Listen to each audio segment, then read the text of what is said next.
Cool. I think this is gonna be the one, guys. I'm gonna hit a testing for you. There. Mm-hmm. Looks like we got it.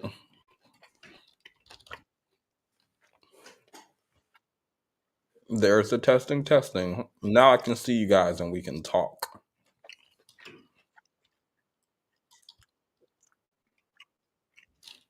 I'll put the correct link in the Discord.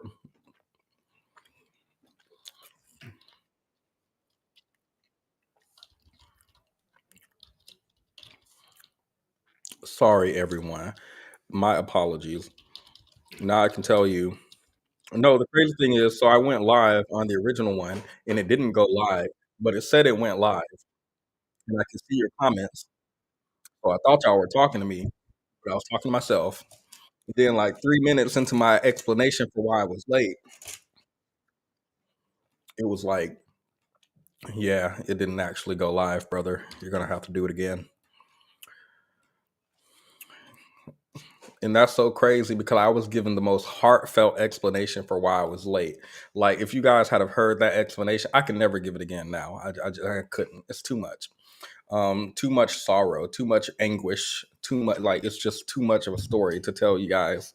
But I promise it was the most heartfelt thing that you could imagine about being late. So that's my explanation. I did, my car broke down today and I got home like seconds before the first stream started. I didn't have time to prepare, to drink liquid, to eat food with these conveniently paper towel wrapped forks that happen to be right here.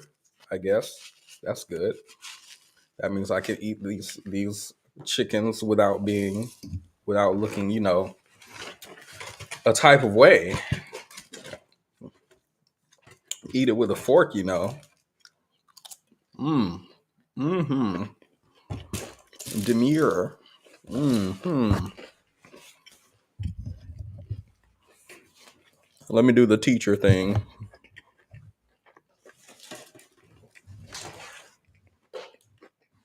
Okay, class. Sorry, y'all caught me on my lunch.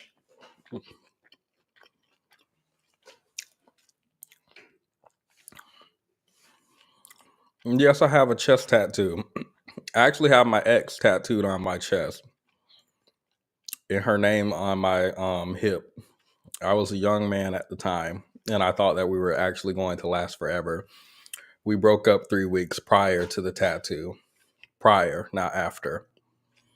Hello, Alicia. Jade, Dove, everyone, welcome. So, we won't have much time for niggatry today. I've already wasted a lot of time eating as well as trying to figure out the stream. But as I'm sure you're all aware, Dr. Umar has threatened to release more podcast interviews. Um, and he has delivered on that promise. He has delivered on that promise and he has decided to sit down with Nick Cannon. Now, I found out some info I was about to say, but I'll save it for the end. I found out some information about this interview that he did with Nick Cannon, and we'll review that at the end because I don't want to taint your perception of Dr. Umar. I want us to come at this with an open mind.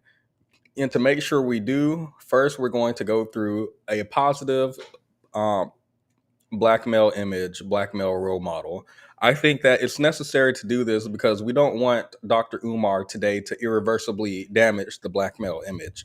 Um, so to avoid that, what I'm going to do is we're going to sort of counteract. Do y'all know what I mean? So if I could explain briefly, imagine like, hmm, imagine you go outside and you look on TV and all you see is, I don't know, Sexy Red and Sukiana. You'll be like, wow, black women are trash. But what if you saw a Vice President Harris in there? What if you saw a Meg the Stallion? I don't care that she twerks. She has her degree. She was an entrepreneur. She has all of the business going on. right? What if you saw Michelle Obama in there?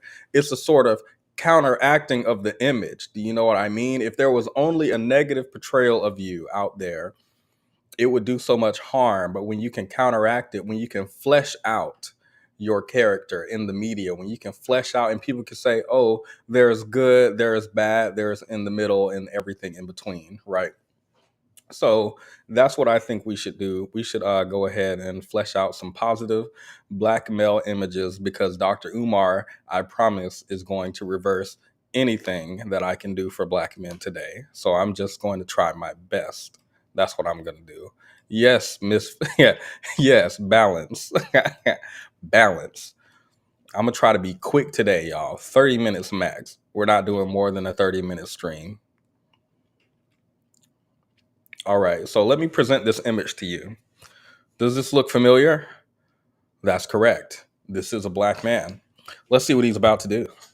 Today my daughter told me that she wanted a swing, and instead of waiting around, I decided to get up and build it tonight. Because I grew up without a dad, and I wish I could have just asked him for something like this, and he would have got up and did it. Another reason I decided to get up and build this thing right away is because there's not enough time in life, y'all, to be sitting around wasting it. I remember when I used to work, and I had to travel out of town for a few days, and I thought I had the best job ever. But after doing that for like 5 years, and realizing that the money wasn't worth nothing, I decided to live out my dreams as an entrepreneur, and that's when my whole life changed. I mean, we do need money, y'all, but money isn't everything, so don't spend your whole life chasing it to the grave.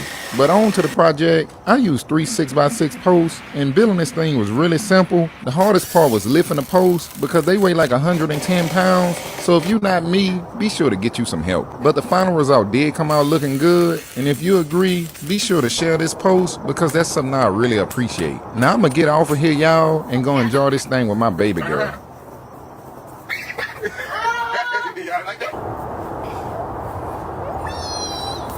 Today, Her little wee.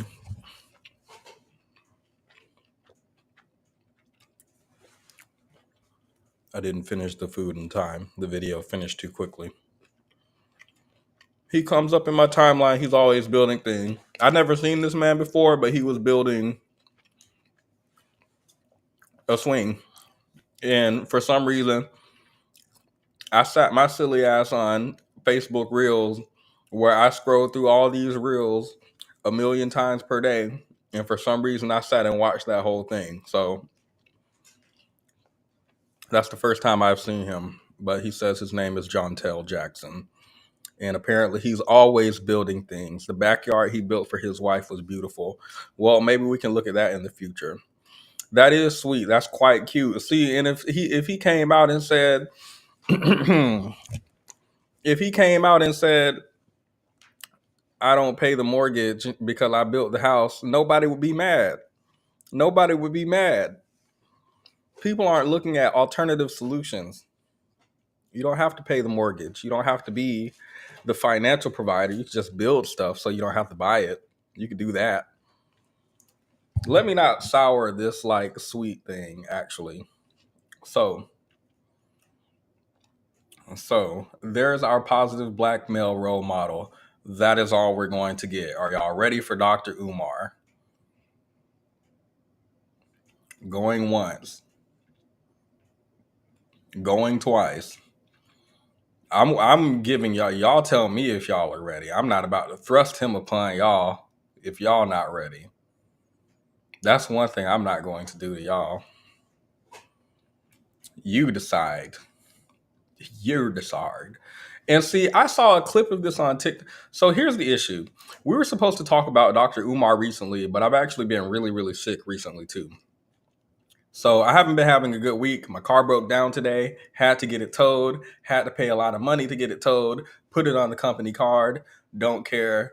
They gonna pay for the car to get towed because I'm an asset and towing the asset. So technically they have to pay for the tow. It's a company expense, right? That makes sense to me.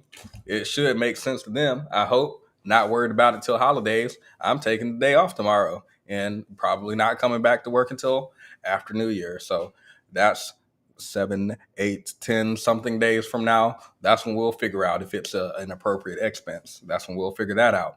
But anyway, so haven't been having the best day. Got sick yesterday. Before that, I was sick all week and was just recovering before I got sick yesterday. And before that, I was sick again. So I've been really, really sick.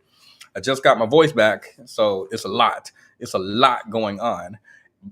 Which is why we did not look at it, but we were supposed to look at Dr. Umar's other interview where he's telling Black women date down and all that. Right. Before we do that, what I want you guys to tell me is, what is scrumped?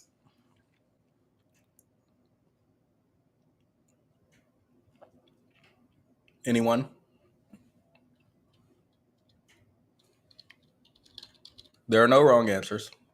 What is scrumped? Here, let me pull this up for you guys so you can understand what I'm talking about. So I posted this just to congratulate Dr. Umar on his new marriage. Apparently, he and Karen are now the Johnsons. So I wanted to congratulate them because this was the first I was hearing that Dr. Umar was married. But apparently, I'm seeing some contradicting info today in this interview, so we're going to find out. I just wanted to congratulate them. And one of you, Chanel Martignacs, I don't know how to pronounce that, sorry, said, "The scream I scrumped." And I want to know what is scrumped. Go ahead. Somebody tell me what, yes, actually, somebody tell me what scrumped is. Go ahead. The past tense of scream. So what is screamed? So what is screamed? Because maybe I misunderstood. Somebody tell me what screamed is, and then tell me in relation to scrumped. The shorthand for scrump. The scream I scrumptious.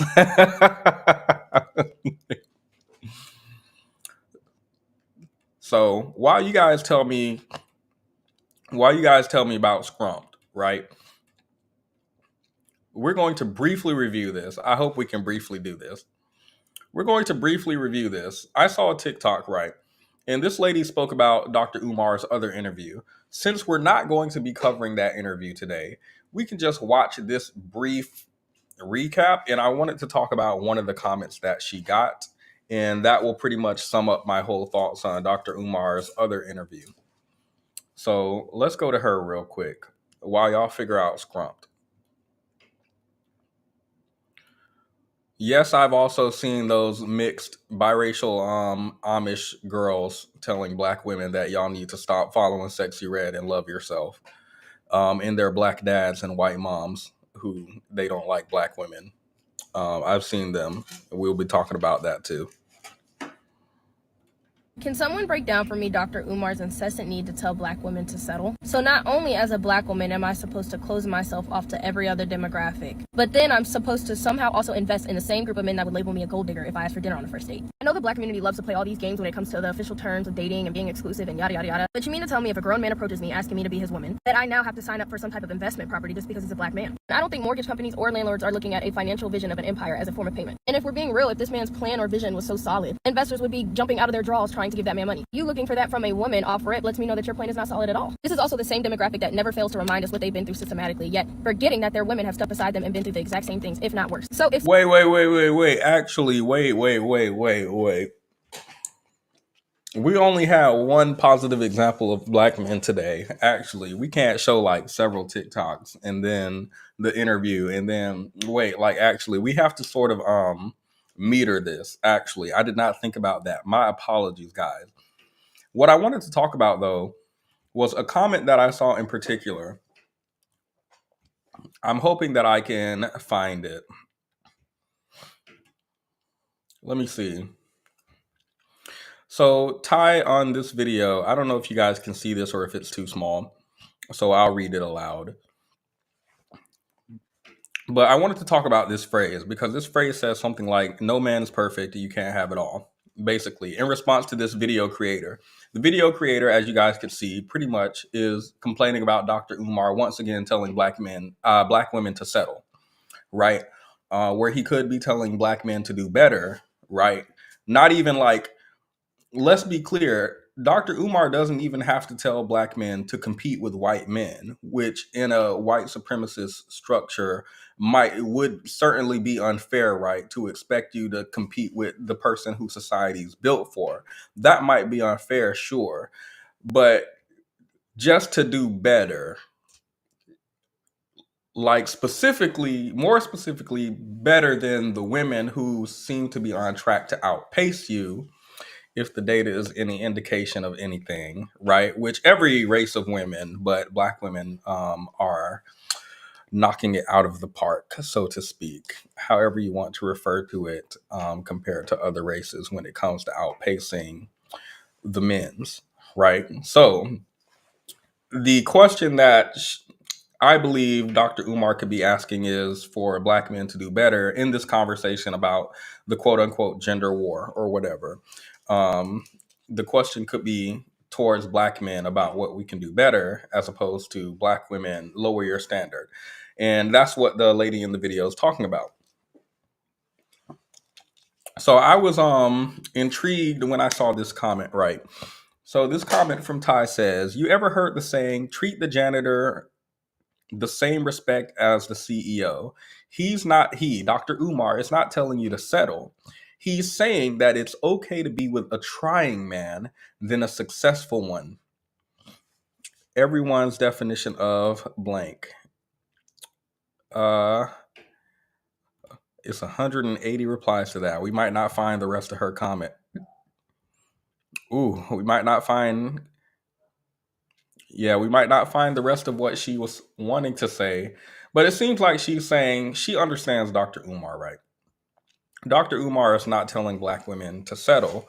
What Dr. Umar is saying is, when you see a felon, right?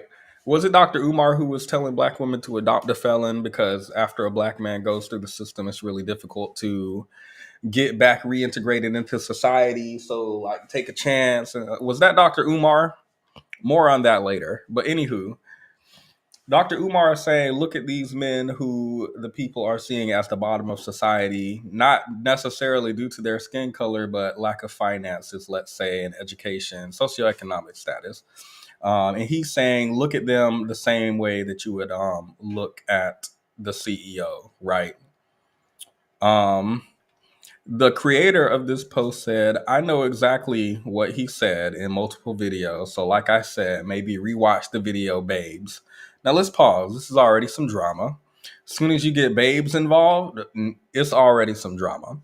So this commenter replied, I watched it and I understand about building a man up and him leaving, which was a concern that this creator had. But that's not everyone's reality. Okay, I was going to pause there, but let's finish. That's not everyone's reality. You will not always get that perfect partner, and I think that's all he was saying. But okay, boo, my bad. And then the creator said, well, have fun, Bob the Builder. Let's talk about this interaction for a second. Scrumped. Let's talk about it for a second. Specifically, I want to talk about the phrase. I talked about this with my friend, but the phrasing that she uses, Ty, is nobody's perfect and you can't have it all. And I wanted us to really think about these statements for a second because I realized something today, and I'm not sure if it's intentional or not. I'll get big. I will get big. It's Christmas. Oh, they cooking. But anywho, I want us to think about those statements because I realized, and I'm not sure if it's intentional, but I think when people use this phrase towards black women in particular, right, I think they're trying to make the women look stupid. I do. Maybe this is like a reach for me, but I think they're trying to make the women look stupid. I think they're trying to make the women look delusional. I think the language invokes a certain image in people's mind. When I say you can't have it all or nobody's perfect, I want you to think about what the girl was saying in the TikTok that we watched. Pretty much was like she wants a man who makes a decent amount of money, educated preferably, things that she has, and is not a wife beater, essentially. And the response that she got from this woman was, well, nobody's perfect and you can't have it all. And this piqued my interest because I'm thinking, why is it that when someone repeats back to her what she's saying, right? They don't say what she's saying, right? Instead of saying, this commenter didn't say it's unreasonable for you to ask your partner to make decent money and have an education. That's not what she says. What she says instead is you can't have it all and the perfect man doesn't exist. And I think the reason that she doesn't repeat it back exactly as it said is because it would sound ludicrous. Am I making sense or do I sound crazy? Because I feel like I'm making sense. I feel like I'm making sense, not getting too deep yet. We all good? Okay, so it would sound ludicrous, right? If you told someone wanting a man who is equally yoked to you is unreasonable, they would look at you like you're crazy. They would look at you like you're crazy because that is quite a reasonable request, wanting someone equally yoked. A reasonable person would think. But if you say nobody's perfect or stop looking for someone who has every single thing on your list, the perfect man doesn't exist. If you say what I said with the specifics, it sounds dumb. But when you broaden it to nobody's perfect, when you make it kind of amorphous, blobless, shapeless figure, right? Does that make sense? If I say dating a man who beats you a little bit, um, dating a man who beats you a little bit is okay. He has to take his anger out on something. Might as well be you. You would look at me like I'm crazy, right? James Baldwin, Angela Davis. But if I, speaking about the same wife beating man, say instead, well, no one is going to be exactly the way you want them to be, suddenly a ludicrous statement becomes more reasonable, I think. I don't think it becomes more reasonable. Let me be clear. I just think to the ear, it becomes more reasonable and to some people, probably even profound. Like, I think the language invokes a specific type of imagery in your head. When you say, stop looking for a man who has every single thing you want, you have to compromise. When you say nobody's perfect, I'm thinking of him chewing too loud, snoring, having a weird laugh. That's the imagery that that type of phrasing invokes in me, and I think most people, right? You say to yourself, that is right, right? No one is going to have every single thing I want down to the minute detail. And that makes you look at that person, as I said earlier, as if she's stupid. Why would, or unreasonable? Why would she expect someone to be the exact way she wants them to be, down to the exact atom, right? Every single thing has to match what she wants. That's crazy. That's an unreasonable standard.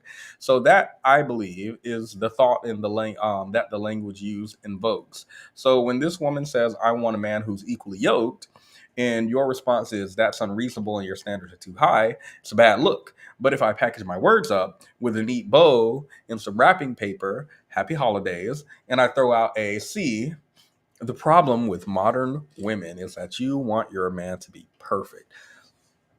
Now I have a following. Now I have a whole online platform and I can get somebody who's not fit and I can name myself fit and we can start a podcast if I start getting broad instead of specific about the language that I use.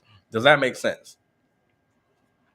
So I'm not sure if it's being done intentionally. I don't know why this occurred to me. Like suddenly recently, I'm not sure why, but I'm not sure if it's being done intentionally with the language, but it occurs to me that if somebody uses that language with you, I feel like you should start getting into specifics, right? Like, what do you mean no one's perfect? Break it down for me. Explain which part of what I asked for was asking for the perfect man. Which part specifically? Was it the part where I said I want my equal? Because in that case, thank you for the compliment. Um, so yeah, she didn't say perfect. She said competent. Yeah, she said competent. That's all. Those are all my thoughts on the Dr. Umar's first interview. I think that it is someone asking for like a completely reasonable, like equally yoked partner. And then Dr. Umar, instead of saying, wow, wanting your equal is like super bad, instead of doing that, he's just like, Well, nobody's perfect. And I think that's why the person in those comments said the same thing. Because Dr. Umar was going ham in that interview. He was like, I bet you black women want a 6 foot tall man, 6 pack abs, 6 figures, all types of mess. And she didn't say nothing about that. You know what it reminds me of before we get to where is this new interview? This is what we're about to look at now. Dr. Umar and Nick Cannon. So I watched a little of this with my friend. I could not stop laughing. Like unironically. Usually watching Dr. Umar, watching anything with men in it, like usually frustrates me. It makes me upset, and I try not to do it before the holidays because I can't be at Christmas upset and people ask me why I'm upset. And I'm like, Dr. Umar made another one. They don't know who Dr. Umar is. My people are like small town folks. They barely see McDonald's for half their life. They just got one down there recently. I think they got a Walmart recently too. So it's a small town. They're not ready for it. If I showed them the internet, I don't even know if they know the internet exists. We still communicate through phone calls. They still marveling at the cell phone. If I showed them YouTube, their head might explode. Let alone try to explain to them the complexities of Dr. Umar and the manosphere. But you know what this reminds me of? The whole no one's perfect thing in a response to a completely reasonable request. It reminds me of, you guys have heard about the chores gap, I'm sure. I'm sure we've talked about it before.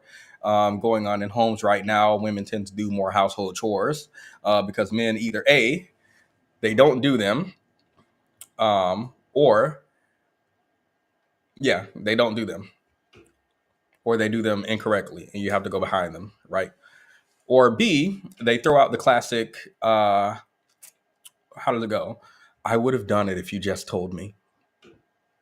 If you wanted the dishes washed, all you had to do was ask. I'm not a mind reader. This doesn't seem like it's related to Dr. Umar, but I promise it is, right? So, the chores gap, women doing more chores. I'm presenting A, where men don't do it or they do it incorrectly, like terribly like childish almost. Like the example I always use is like having an adult help you clean makes cleaning go twice as fast. Having a child help you clean, the child is like sweeping Cheerios all over the floor and just like doing the motion of sweeping the broom, but he's actually just sweeping stuff everywhere and making a bigger mess. And now it takes twice as long, even though you have someone helping you, and you have to teach them how to know you don't just swing the broom. You have to intentionally put the Cheerios in the dustbin. You can't just pick the dustbin up and fling it everywhere. You got to put it in the trash, right? It becomes both physically and mentally exhausting. Still recommend teaching your kids. Don't give them away. Take care of your kids. I'm not saying to put them up for adoption. It's not what I'm saying. If it went through your mind, it's not me who put it there. But if you're thinking about putting your kids up for adoption, maybe you should. Because if you're thinking about it, maybe you shouldn't have the kids. Or maybe you're just frustrated and you should have the kids. I don't know. Point is, I didn't incite you to do anything. I'm just telling you something about kids. That's all. So, we talked about that, right? In the sweeping up the Cheerios and blah, blah, blah. So that's what I mean when I say they either don't do it or they do it so incompetent that it's stressful and harder. Does that make sense?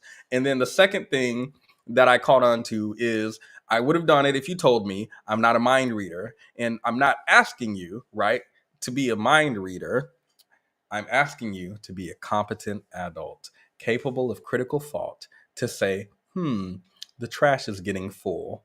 Maybe I shouldn't wait until the whole house stinks and trash juice is seeping all out the bottom of the trash can. Maybe I shouldn't wait until then to take it out. The sink is getting full. Maybe I should wash the dishes because I live here and contribute to the dirty dishes also. So that's just something that you would do. If you have dirty dishes, you would wash them if they're your dishes. I don't know. The laundry's done washing. Maybe I should take the laundry after it's done washing and move it from the washer to the laundry is done washing. Maybe I should move it to the, help me out, guys. Come on, somebody help me, please. Anybody. The laundry is done washing in the washer. Maybe I should move it from the washer to the so that it can dry. Where should I move the laundry, y'all? Can somebody help me? Anyway, I know some of you may have just finished my sentence for me. And let me ask a question. Okay, I see that they're coming in the comments now. Let me ask a question because I see some of you have just finished my sentence. Let me ask you this question. Did you just read my mind? Did you just read my mind to finish the sentence? Did you go inside my brain and you looked around to see what I was thinking and cheat so that you could put the answer in the comments? To the garbage bin. Get out of here. Monet came in first. I'm going to give Monet credit. Monet or Monet. Monet. I'm going to give you credit. So, to the dryer, yes. You did not read my mind, right? You can't read minds, not through your phone screen or computer monitor. You have to be in person to read minds. Everybody knows that.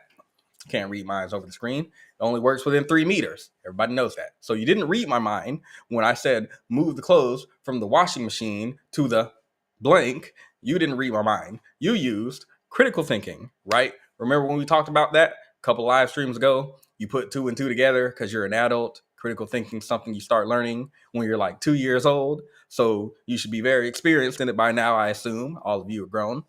So it's not unreasonable for me as an adult to expect you, also an adult, to think critically and use comprehension skills to go about your daily life in a shared home with me so I don't have to think for 2 people as if you're a child. That's not unreasonable, right? If I say it is unreasonable for me, for you to expect me to behave and think as a fully developed adult, you would look at me like I'm crazy. Of course, it is reasonable for you to expect me to act like an adult. I'm an adult. What are you talking about? But if I say instead, why do you expect me to read your mind?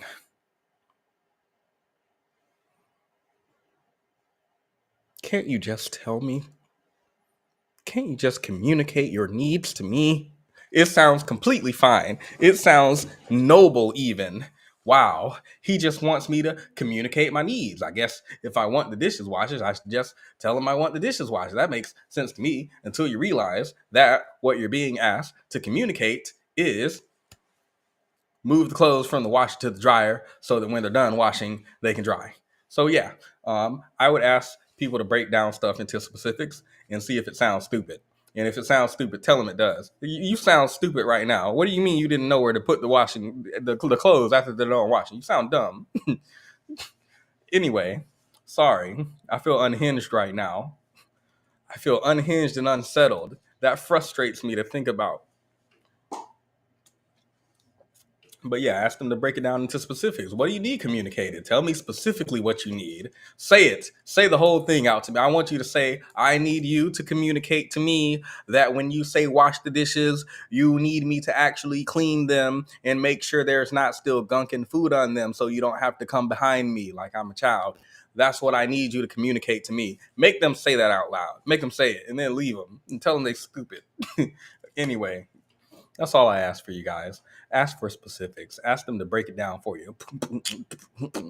Break it down for you. And if it sounds iffy to you, discard it. Because I think people are using vagueness to cover up niggatry. Now, let's play my intro and we can get into this interview. We've spent way too much time on niggatry. I would have been swallowed up. Have you ever been swallowed up? Swallowed up. Have you ever been swallowed up? Swallowed up. Have you ever been swallowed up? Been swallowed up.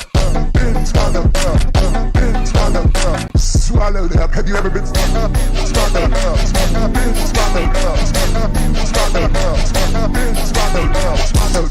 Swallowed up. Swallowed. Been swallowed up. Swallowed. Swallowed up. Swallowed. Been swallowed up.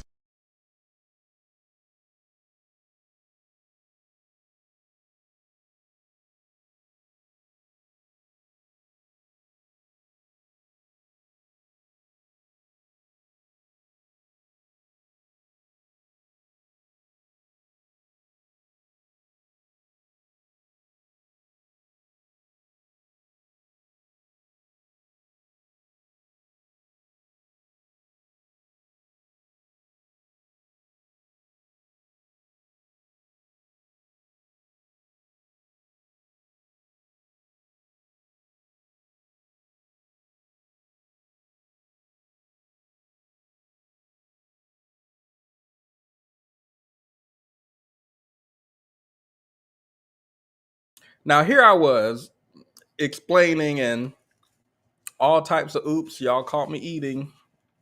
I could just play the intro again.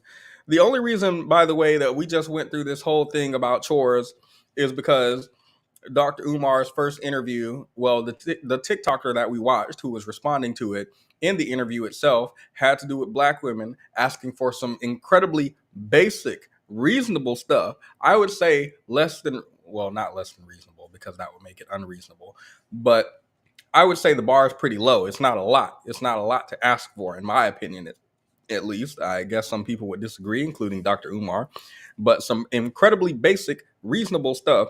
And the response is like as if you've just been asked to read my mind or go and get the moon and the stars or something crazy and outlandish when you've just asked for something extremely basic and reasonable.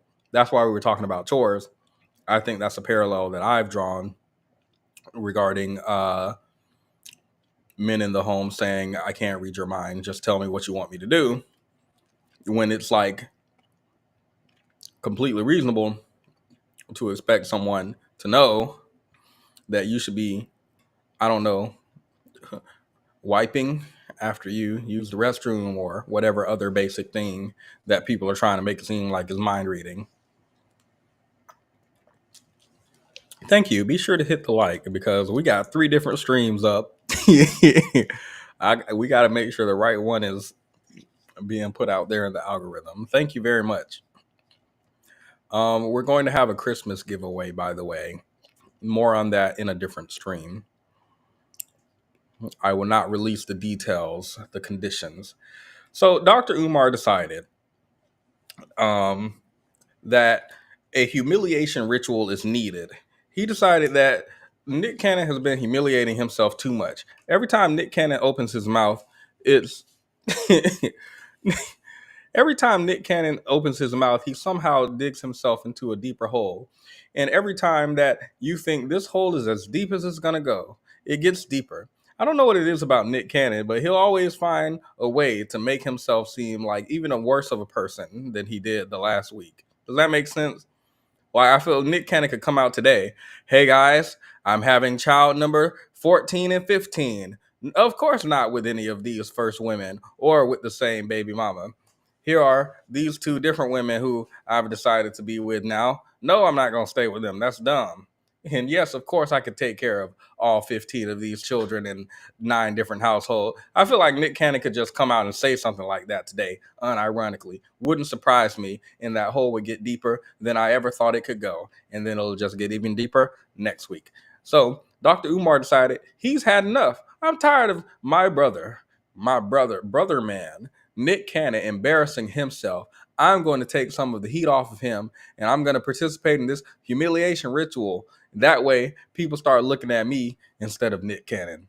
That's what I believe he decided to do. Let's watch.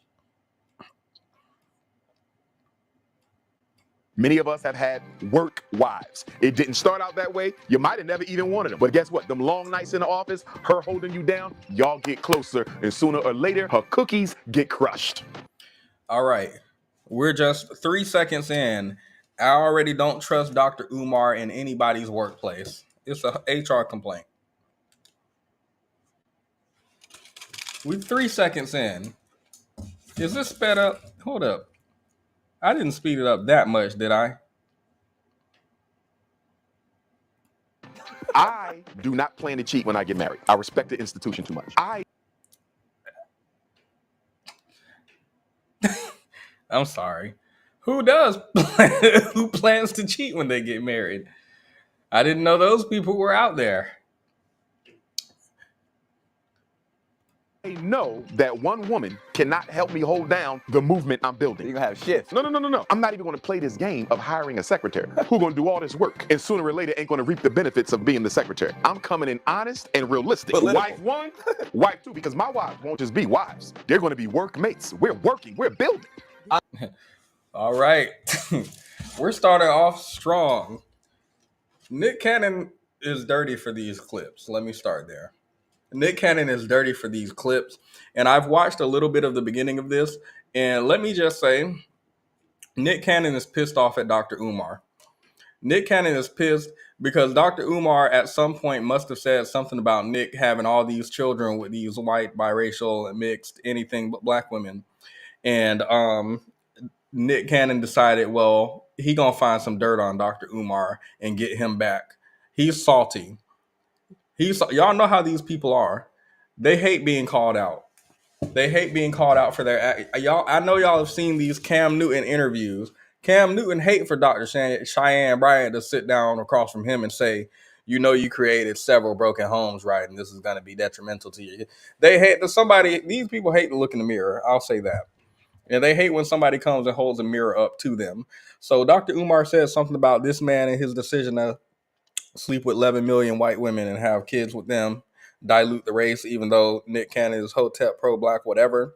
And Nick Cannon got pissed at that because people don't like to look at themselves in the mirror.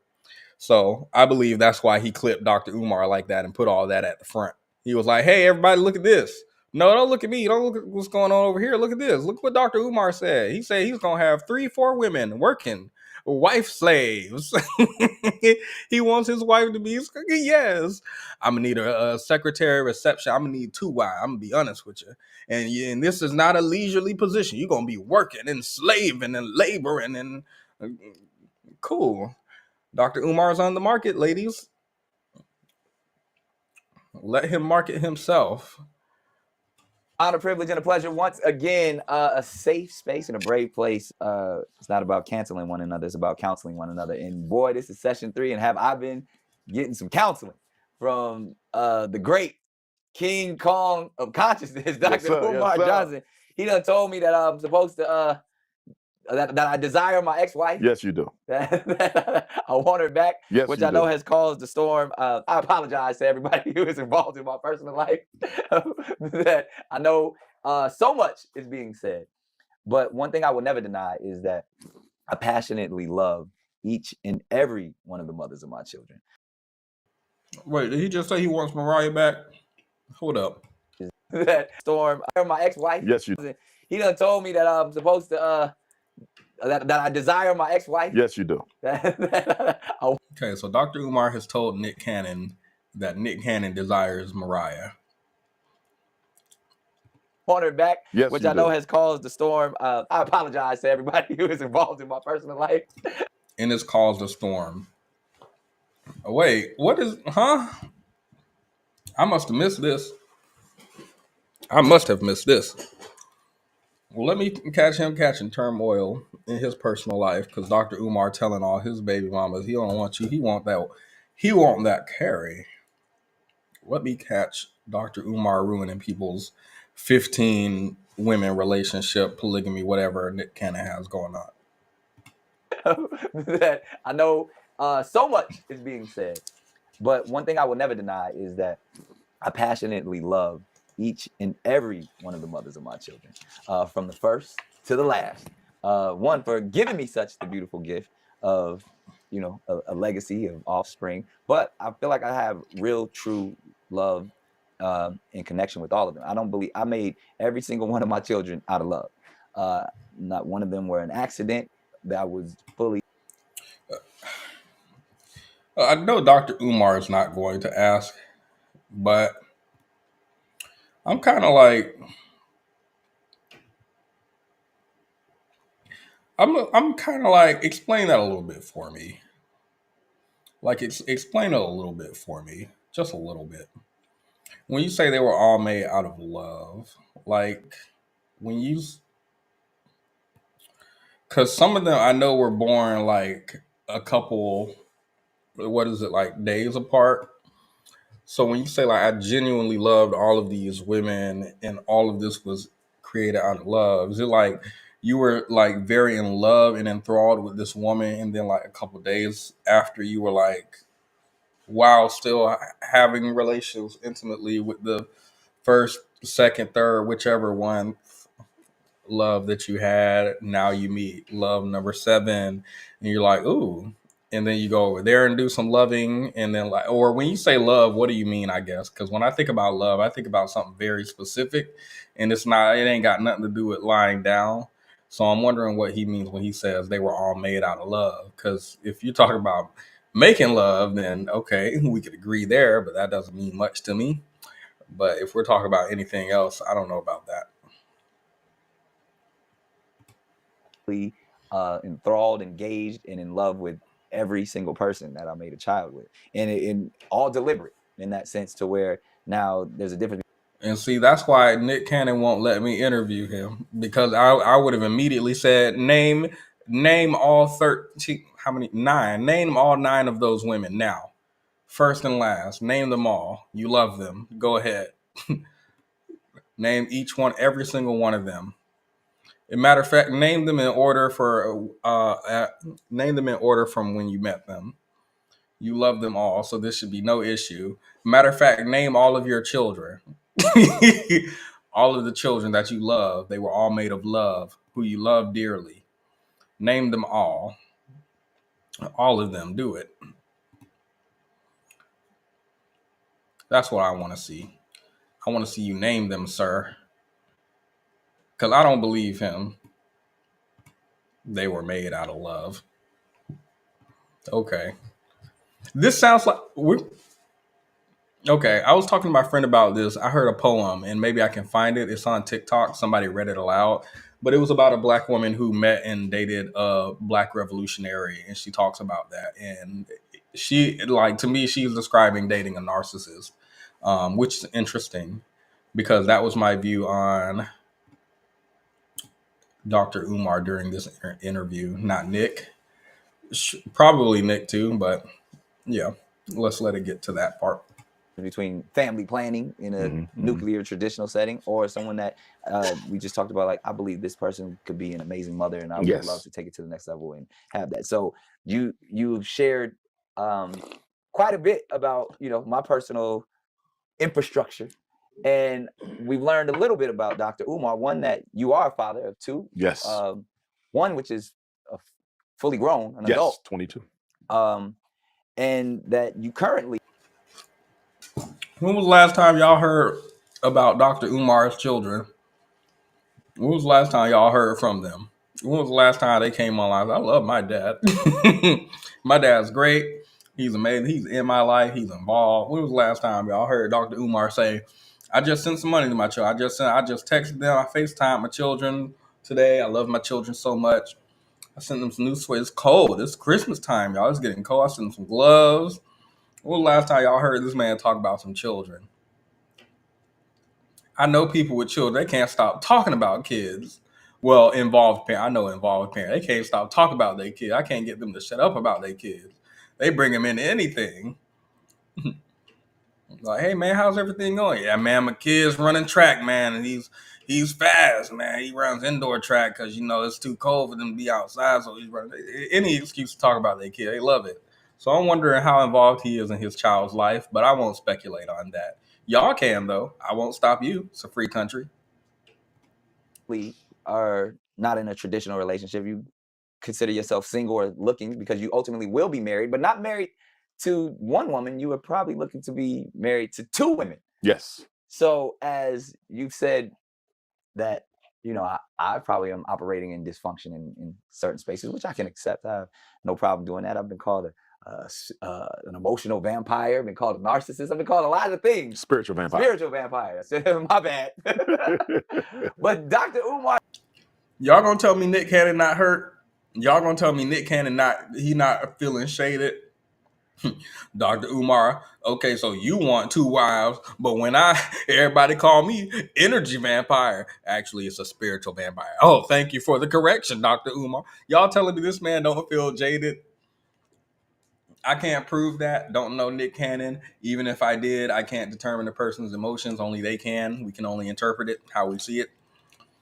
But y'all gonna tell me this man is not hurt? Oh, okay. You come out. You just have 2 wives, and like I feel I'm watching a skit right now. I feel I'm watching a TV show and it's dramatized. Or am I projecting? Let me go back and watch it one more time, and I'll just let it play through. I probably am operating in. So as you've said that, you know, I probably am operating in dysfunction in certain spaces, which I can accept. I have no problem doing that. I've been called an emotional vampire. I've been called a narcissist. I've been called a lot of things. Spiritual vampire. Spiritual vampire. My bad. And let me just say Dr. Umar wrong for that. Actually. It's not an emotional vampire, it's a spiritual vampire. Much worse. It's much worse. It's not just emotion, it's like your entire being being sucked away, just being around you. Yeah. No, I just want you to quote me correctly. God, my goodness. Sorry, this man is petty. Love me some petty. But Dr. Umar Johnson, I gotta get my lick back, man. Yes, Come sir. on. Yes, sir. Yes, sir. We cut from the same cloth. Yes, sir. Yes, sir. Yes, sir. You ain't too different from me. Yes, sir. Yes, sir. I've been there. And when I go back into my romantic history, when I look at the mothers of my two children, Same mom, different? different mom, one daughter Sorry. here, one daughter here. I could have married either one, but it would not have been because I thought I should have. It would have been because they were the mothers of my children. Oh, that makes sense. No, you want to have children with them, but you don't like so when y'all get married, you don't want to like get married just because of the child. You want to have the child first, but you don't want to get married yet. You want to make sure that you have the child prior. That way you don't get married just for the child. Y'all kind of get what I'm saying? Or it don't make sense at all and it sounds stupid. You know what I mean? Like y'all understand what I said, like it made sense, or it don't make sense at all and it sounds stupid.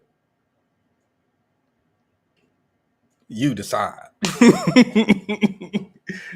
Let's run it back. Because I thought I should have married either one, but it would not have been because I thought I should have. It would have been because they were the mothers of my children. My daughter's mother's. If you didn't think you should marry them, actually, why have... I'm not putting that comment on screen, Dove. 50? Dr. Umar's 50? What? Dr. Umar is 50? No. Let me Google this man's. Hold up. This man is not. 1974. Damn. I'm sorry. Damn. I'm sorry. 50?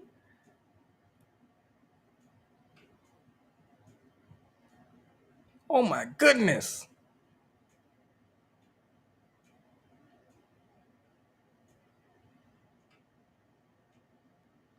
Dr. Umar is, I thought this man was like 30. He's 50 acting like this? That's not cute. That's not funny. This ain't even a grown man. This man is a senior citizen. Y'all know how many times during this stream I was ready to say, you a grown man talking like this. You a grown man. You not even grown. You're like old. Why are you old and doing this? Why? This is what happened when the life expectancy go up in first world countries. People start doing stuff at this in their 50s and 60s. We didn't used to make it this far. People get old, they don't know what to do with themselves no more. They start podcasts, start talking about having 2 wives in the future and having 2 baby mamas in the past. That could have been the 2 wives, but I decided it's probably not important to marry them. They're not my type. just babies instead. A ring. You're not really my type.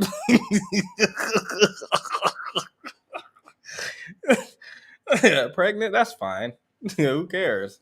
Ring?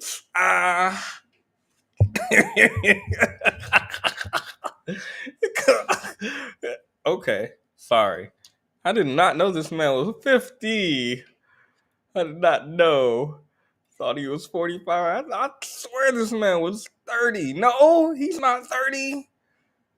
All right, I guess that don't make sense because he was 30 when I was younger, wasn't he? I'm pretty maybe. I don't know. It's just he talked like he talked like fresh and fit or somebody. He talked like, well, they old too. I'm pretty sure they hitting 40s too. Are all of these men old? Wait.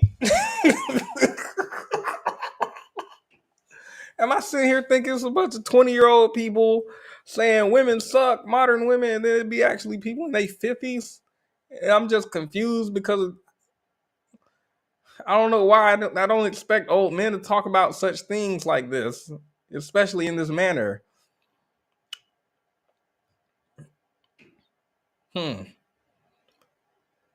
Okay, that kind of threw a wrench in my thoughts, y'all. I did not know this. I didn't know this man was that old. Nothing wrong with being old. Nothing wrong with that. But there is something wrong with being old and talking like this. Definitely, absolutely. Married either one, but it would not have been because I thought I should have. It would have been because they were the mothers of my children.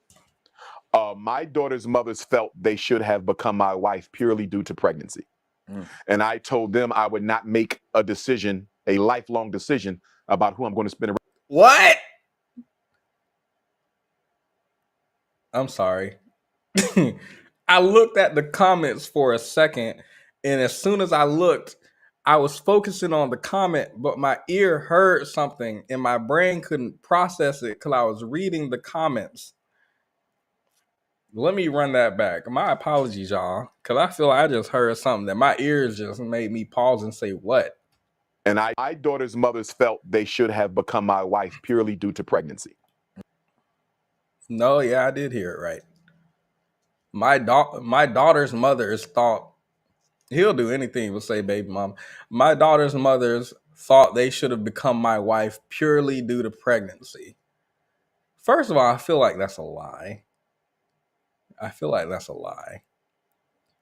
That feels too nonsense. Oh, I'm pregnant now. Let's get married. I mean, even if it wasn't a lie, that feels reasonable. Feels reasonable in my mind. But I would assume pregnancy would be like a piece of the formula, right?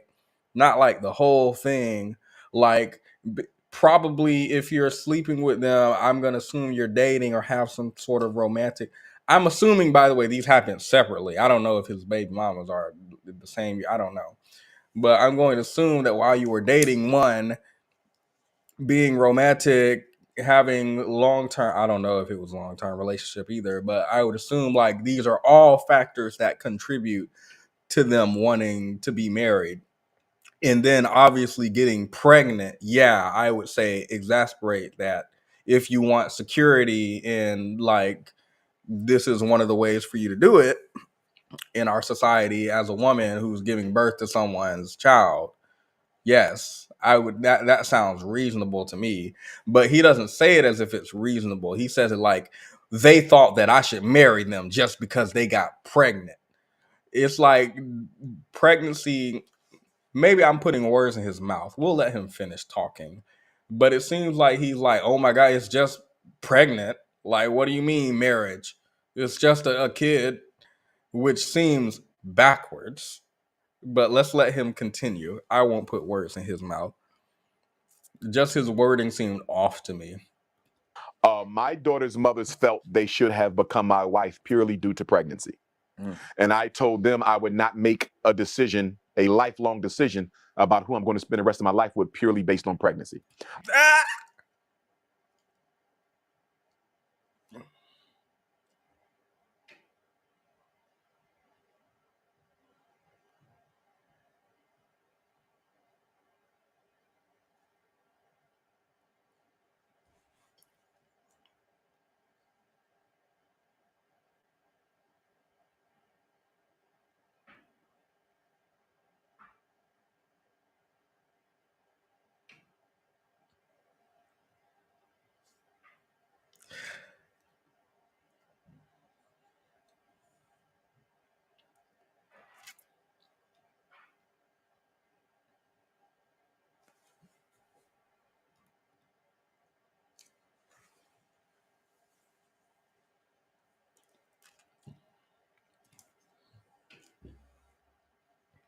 Decision, a wife purely due to pregnancy. And I told them I would not make a decision, a lifelong decision about who I'm going to spend the rest of my life with purely based on pregnancy. Why do you see marriage to your pregnant girlfriend as a lifelong commitment? As if, I don't know, divorce, separation, as like, why do people see marriage as a lifelong commitment? I understand why people see it as a lifelong commitment. Like, you make your vows and you say till death do us, but like, obviously the idea is you want this thing to last. You're not going into a marriage with the intention to get a divorce or anything like that, right? Obviously Dr. Umar should understand that concept. Just a few minutes ago, he was saying when he gets married, he's not going into the marriage with the intention to cheat. So Dr. Umar knows. Dr. Umar knows that, sure, you can enter this institution, I agree, with the intention to not do something or to do something. That does not mean that has to be followed. Legally speaking, you can get a divorce. I don't know what religion Dr. Umar is. Maybe that's what he's saying, but I don't understand how you can see marriage, which a lot of people these days call just a sheet of paper, as a lifelong commitment. Okay, I can see how you can. I just can't see how you see it as a lifelong commitment in a way where you don't see having a child with said person as a lifelong commitment. I can't reconcile this in my mind. You have a child is, even if I even if your child becomes an adult at 18, they are still a lifelong commitment. If we're being honest, it depends on what type of parent you are, but yeah, it would be I still talk to my mom, probably still going to be talking to her when she's old. um like, it's not just like I turned 18 and then my mom kicked me out and we never spoke again. Her commitment has finished. Like, no, there's still you're still connected to your child, I would hope, and have a healthy relationship with them. And I can't understand how you can see marriage as a lifelong commitment that you refused to make for the simple reason of them just happening to fall pregnant, fell pregnant, like they fell ill. It just happened to them. And I'm thinking, remember earlier when I said, when was the last time you heard Dr. Umar say he sent a Christmas card to the kids? He got a FaceTime from the kids. He sent over a sweater or gloves because it's cold for the kids. When was the last time you have ever heard this man? I want you to think about the last 40 years. This man would have been 10 years old 40 years ago. I want you to think about the last 40 years. When have you ever in the past 40 years heard Dr. Umar talk about his kids? Ever. About any type of interaction. I'm not even saying you got to come online and tell us every single detail about you. I'm just saying, man, I sure do love my kids. When have you ever heard Dr. Umar say, I love my kids? In this interview, have you heard him say it yet? In this interview, I love my kids. Just here. I have 2 kids, love them, and then continue talking. Have you heard this man any type of anything towards these children? No. So when you're a deadbeat, sure, you don't see getting someone pregnant. You don't see getting someone pregnant as a lifelong commitment, because that's not your child, that's her child. And since I don't know if this is called Hotep, like, I don't know if Dr. Umar considers himself Hotep, Pan African. I don't know, like, the logistics of all of that stuff, y'all, if I'm being honest. He probably telling them women, oh, child support is the white man trying to. So when you don't see the child as a commitment, but also this is like completely fabricated. I don't know this man or what he said to these women, just guessing based on his vibe. But if you were telling somebody, oh my God, the white man trying to bring a brother down with the child support system, you can't be using that, man. You just got to trust me to come give it to you when I got. Now you don't have a financial obligation. You don't have a physical, mental, any type of obligation to the child if you can convince that woman not to go through the child support office. So I believe this man just don't have any attachment to them kids at all, which is why he come out here saying something ludicrous like, anyway, after I got this woman pregnant, yeah, marriage, that's too much of a commitment. Like, that's too big. I don't even know you, ma'am. Like, think about he's not going through a process that changes his body permanently for the rest of his life.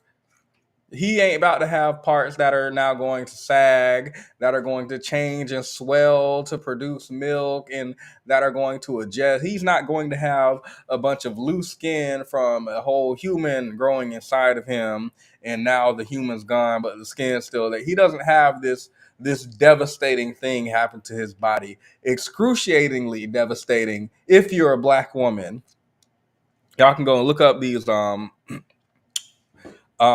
mortality rates for black women, right? Maternal, what is it? Maternal mortality. Hold up. Why can't I remember it right now? I think it is maternal mortality. Yeah. The MMR. So he don't got to worry about all that.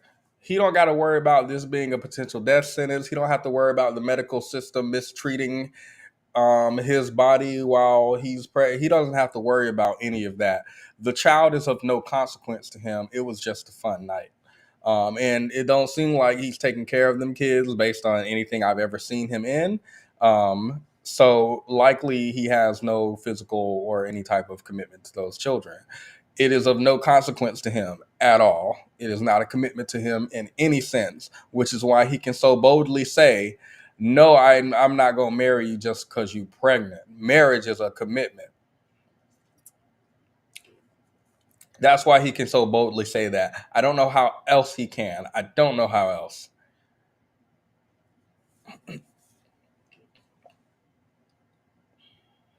I didn't even know he had children. He just casually dropped it. Yeah, I got 2 kids. Yeah, you didn't know? Just because I don't take care of them, never seen them? Yeah, of course I got, yeah. Anywho. Become my wife purely due to pregnancy. And I told them I would not make a decision, a lifelong decision about who I'm going to spend the rest of my life with purely based on pregnancy. I'm not I'm not going to make a lifelong decision over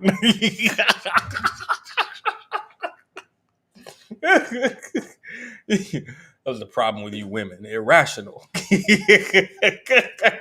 This man is out of pocket. Somebody come arrest this man. This man don't need to be out on the streets. I can't make a lifelong decision like that. It's the way he say it.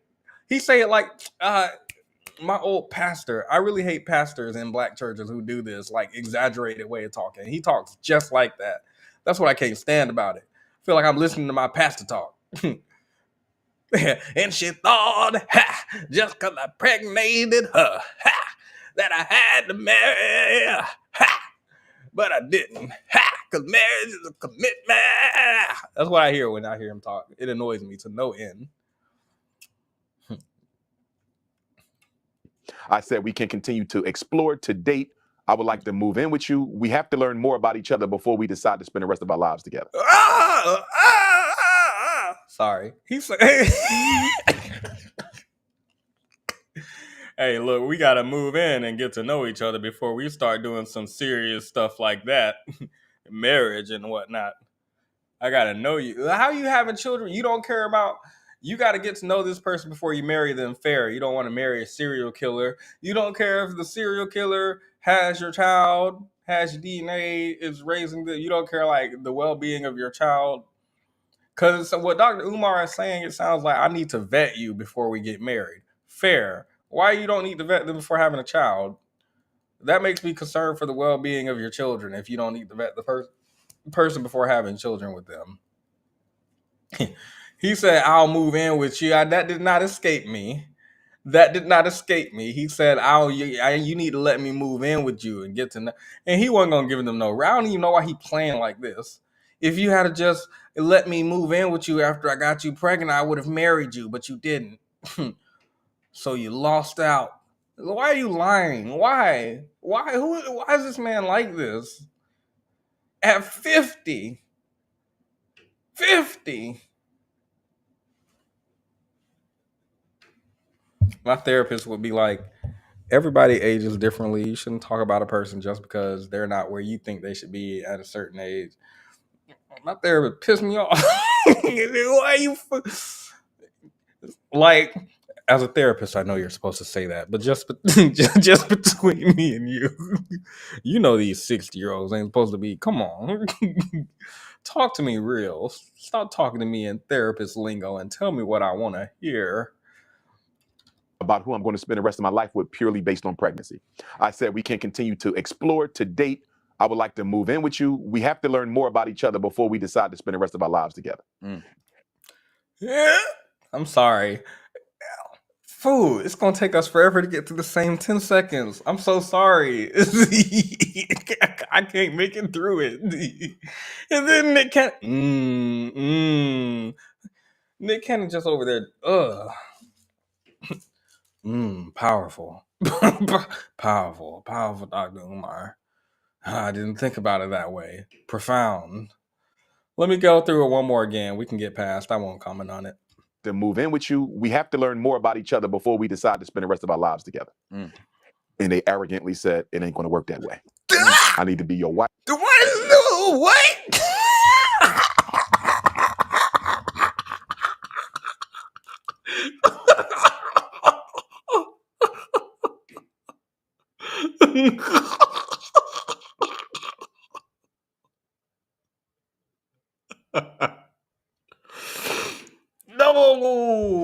No, this man every 3 seconds. Every 3 seconds.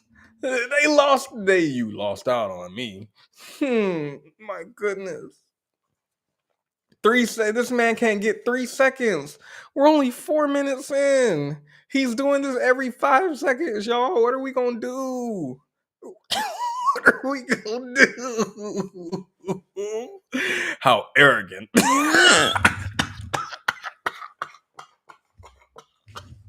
How arrogant of you. You can't be saying, he's saying it so seriously too. He not joking. He not playing. Like, this is his actual how he feels. No, I couldn't have heard that right. Hold up. No. 30-minute stream max. We won't be more than 30 minutes. Or to date, I would like to move in with you. We have to learn more about each other before we decide to spend the rest of our lives together. And they arrogantly said, it ain't going to work that way. Let me look up arrogant.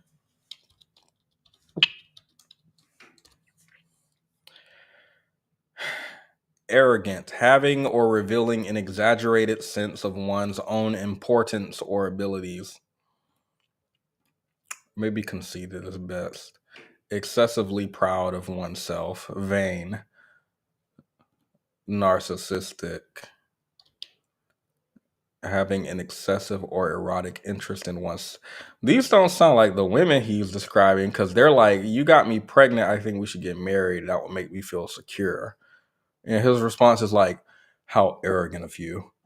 If you had have just moved me in your house, you could have you could have had all of me. I couldn't even get through it. I can't even get through it. This is unhinged. No, this is what's really getting me. Y'all might not understand why I'm laughing, because y'all are just in the comments just 100% serious right now. Y'all are not laughing. Y'all are not smiling or joking. Y'all are like, Petty, be serious, because we're all here for a very serious, educated, demure live stream. I know that y'all are at y'all desk. I know y'all bought some desk for your home so that you could sit at it when I live stream and you could take notes, and we could all do educated stuff together. And you're all very upset at me for being very unprofessional right now while you're all sitting at your desk taking notes. I know. And you may not understand why I'm being so silly right now. The reason is because I read the comments on this video. In the comments, I hope they haven't changed. The comments were like, sorry. The comments were like, this was therapeutic. The comments were, we thought we were going to see a conversation between Nick and Dr. Umar, but what we really saw was therapy. Like, I'm not kidding, y'all. The comments were really like, you could see Nick really getting what he needed. He got healing from this. He got, like, when I was reading the comments, they were talking like Dr. Umar was just laying down some profound therapeutic knowledge, and Nick Cannon just was just a child. People think Nick Cannon's a child. I don't know why. This man's 40 or something. But Nick Cannon's just this child who he doesn't know any better. He's just having all this sex with all these women and having all these kids and stuff. And Dr. Umar is there to educate him and really just provide the therapy that he needs to be better. These are the comments I read on this video. Let me see. Yeah, this episode hit, especially towards the end. This was so good. I loved his explanation for the differences of religion. Thank you, Nick Cannon and Dr. Umar. Good experience, great knowledge, well appreciated, glorious and gracious. He never fails. Dr. U and Candace have been the best on here. Just my observation. I love listening to Dr. Umar. Period. This man is doing the work. Somebody said, bro, all 3 of these sessions have been great. Drop another 3. Please do not read that comment, Nick. Please don't drop another 3. Please. Please. Oh my goodness. Where are the ones that were talking about therapy? Dr. Umar is one of the realest. Dr. Umar is a surgeon.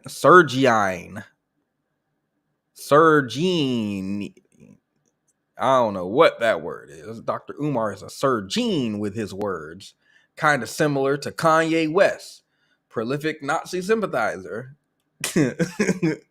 Somebody said, where's the school? Oh my goodness. These conversations are a true blessing, educational and enlightening. Thank you, Dr. Umar, for always uplifting Black women. Okay, well, let's watch some more. He gonna uplift Black women in here? We must have missed it. Let's watch some more. Yes, we love some uplifting. We love to see it. Yes, let's get our education. Dr. Umar dropping facts. Never skip a Dr. Umar vid.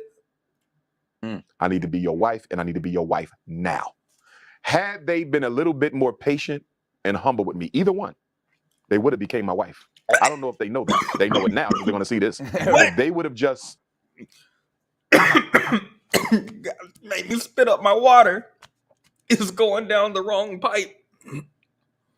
Bots. Where are the bots? Hold up. Oh, not in my comments. Y'all talk about his. I was ready to ban somebody so quick. No, those aren't bots. Those are real people. I'm not gonna have y'all pretend like Dr. Umar don't have fans. Did this man just say, had they have just, okay, they thought they should have got pregnant. They should have got married. Excuse me. They thought I should have married them just because I got them pregnant. Had they have not wanted me to marry them, I would have married them. Maybe I misheard him. I didn't marry them because they wanted me to marry them. How arrogant of them. Had they just not wanted me to marry them, then I would have married them. Maybe I misheard something that makes sense. So I will rewind it. I won't be rewinding again. We got to get through this. We got to.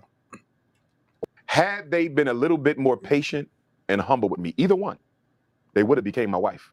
I don't know if they know that. They know it now because they're going to see this. If they would have just been a little bit more respectful of where I was coming from, they would have got married. I would have married either one because they were the mothers of my daughter. Now,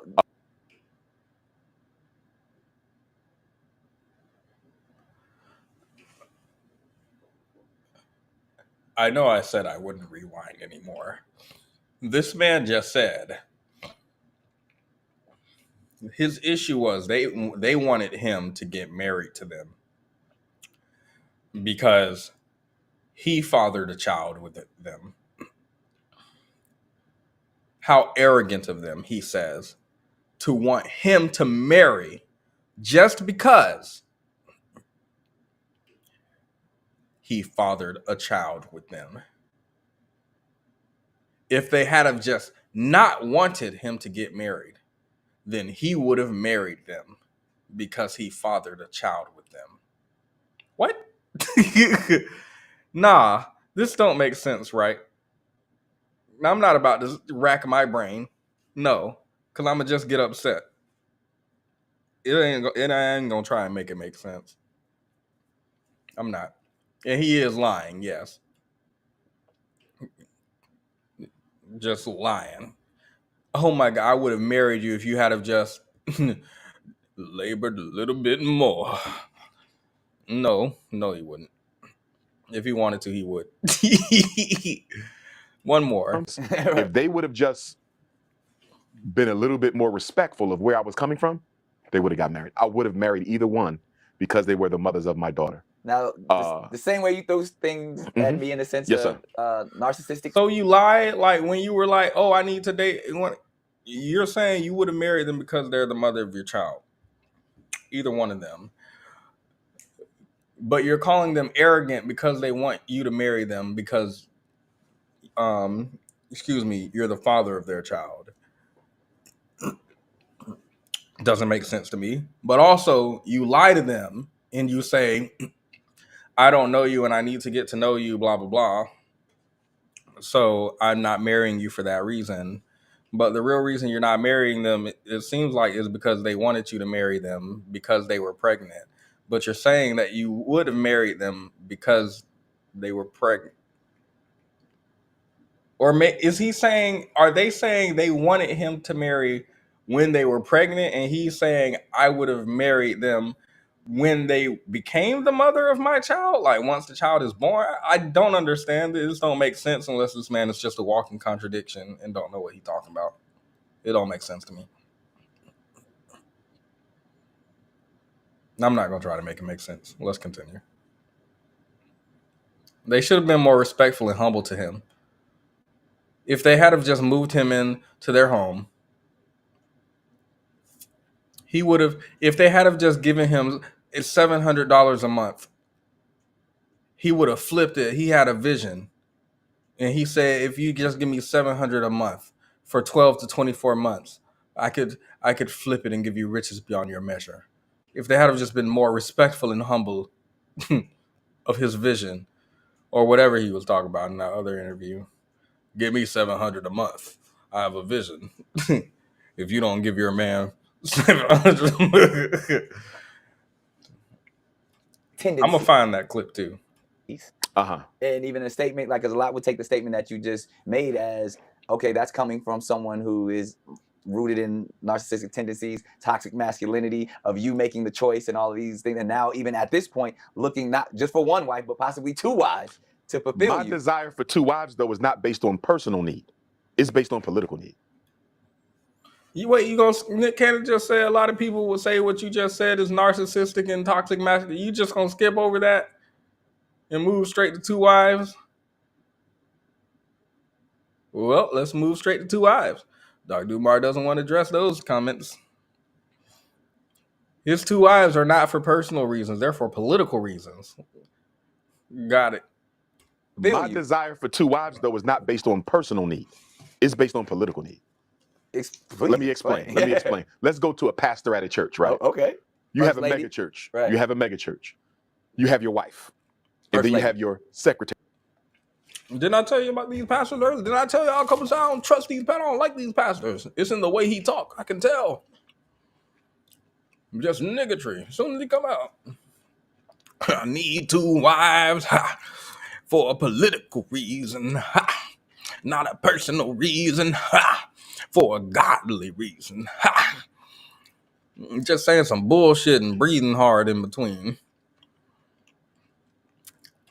Terry. Okay. Stay with me. That secretary is doing so much for that church to keep you afloat. Sooner or later, she's going to expect a personal relationship. It's human nature. This is why pastors almost end up sleeping with their secretaries. This is why CEOs end up sleeping with their executive assistants, because they are your what? Work wives, right? Many of us have had work wives. It didn't start out that way. You might have never even wanted them. But guess what? Them long nights in the office, her holding you down, y'all get closer. And sooner or later, her cookies get crushed.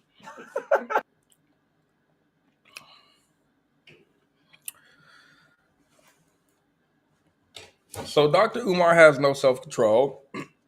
I did talk to my friend about this. I've talked to you guys about this before too. Not about Dr. Umar specifically, but when people say something like "we've all been there before," what they're doing is they're taking something that they've done or they've experienced or something they feel is normal, and they're like, because I feel like this thing is normal, of course everybody else does it. Now let's put a pin in the pastor sleeping around with the receptionist. I don't know those stats. I don't know what's going on in y'all churches. Let's go to a CEO, coworkers, and blah blah blah, spending time around people you work with, and you naturally, it's just human nature, and y'all sleep together. I don't believe this is true. I don't believe, for example, Dr. Umar and Nick Cannon work so closely together that they just start sleeping with each other because it's just human nature. What I believe Dr. Umar is talking about has to do with men not tending to see women outside, usefulness outside of romance or sex, generally. So Dr. Umar, I don't think believes in a world where you go to work with people and they just like are your coworkers. Yes, they do nice stuff for you as you do for people who you're cordial with or work with or friends with. Like, yes, but this doesn't mean that you have to sleep with them. I also don't like his language. And I don't trust him. This is why I don't trust this man in my church. I don't trust him in my office. I don't trust him anywhere. Because that feels like a lack of self-control to me also is what's being described whenever people say this. It tends to be from men to women, by the way. I'm not saying it's exclusively from men to women. I'm just saying that seems to be how it tends to be. And it seems to be how he's describing it. I doubt he's describing his male coworkers or his male, what are they called in the church? Helpers, the butlers, what are they called? Ushers, the ushers. I doubt he's talking about the men. So it seems like he's specifically talking about like men working with women and an inability to just work. That's my theory. So, I do not plan to cheat when I get married. I respect the institution too much. Okay. I know that one woman. Why not? I won't cheat. Why not? I plan not to. That feels ambiguous to me. But also, who does plan to cheat? Wouldn't it just be like, probably we can measure based on your behavior prior to being married whether or not you'll cheat or not, regardless of what you plan to do. Nitpicking, sorry. To cheat when I get married.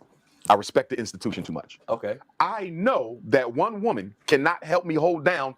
Also, I wanted to pause and note that he respects the institution of marriage, which may say something about the women who he chose to sleep with but not marry.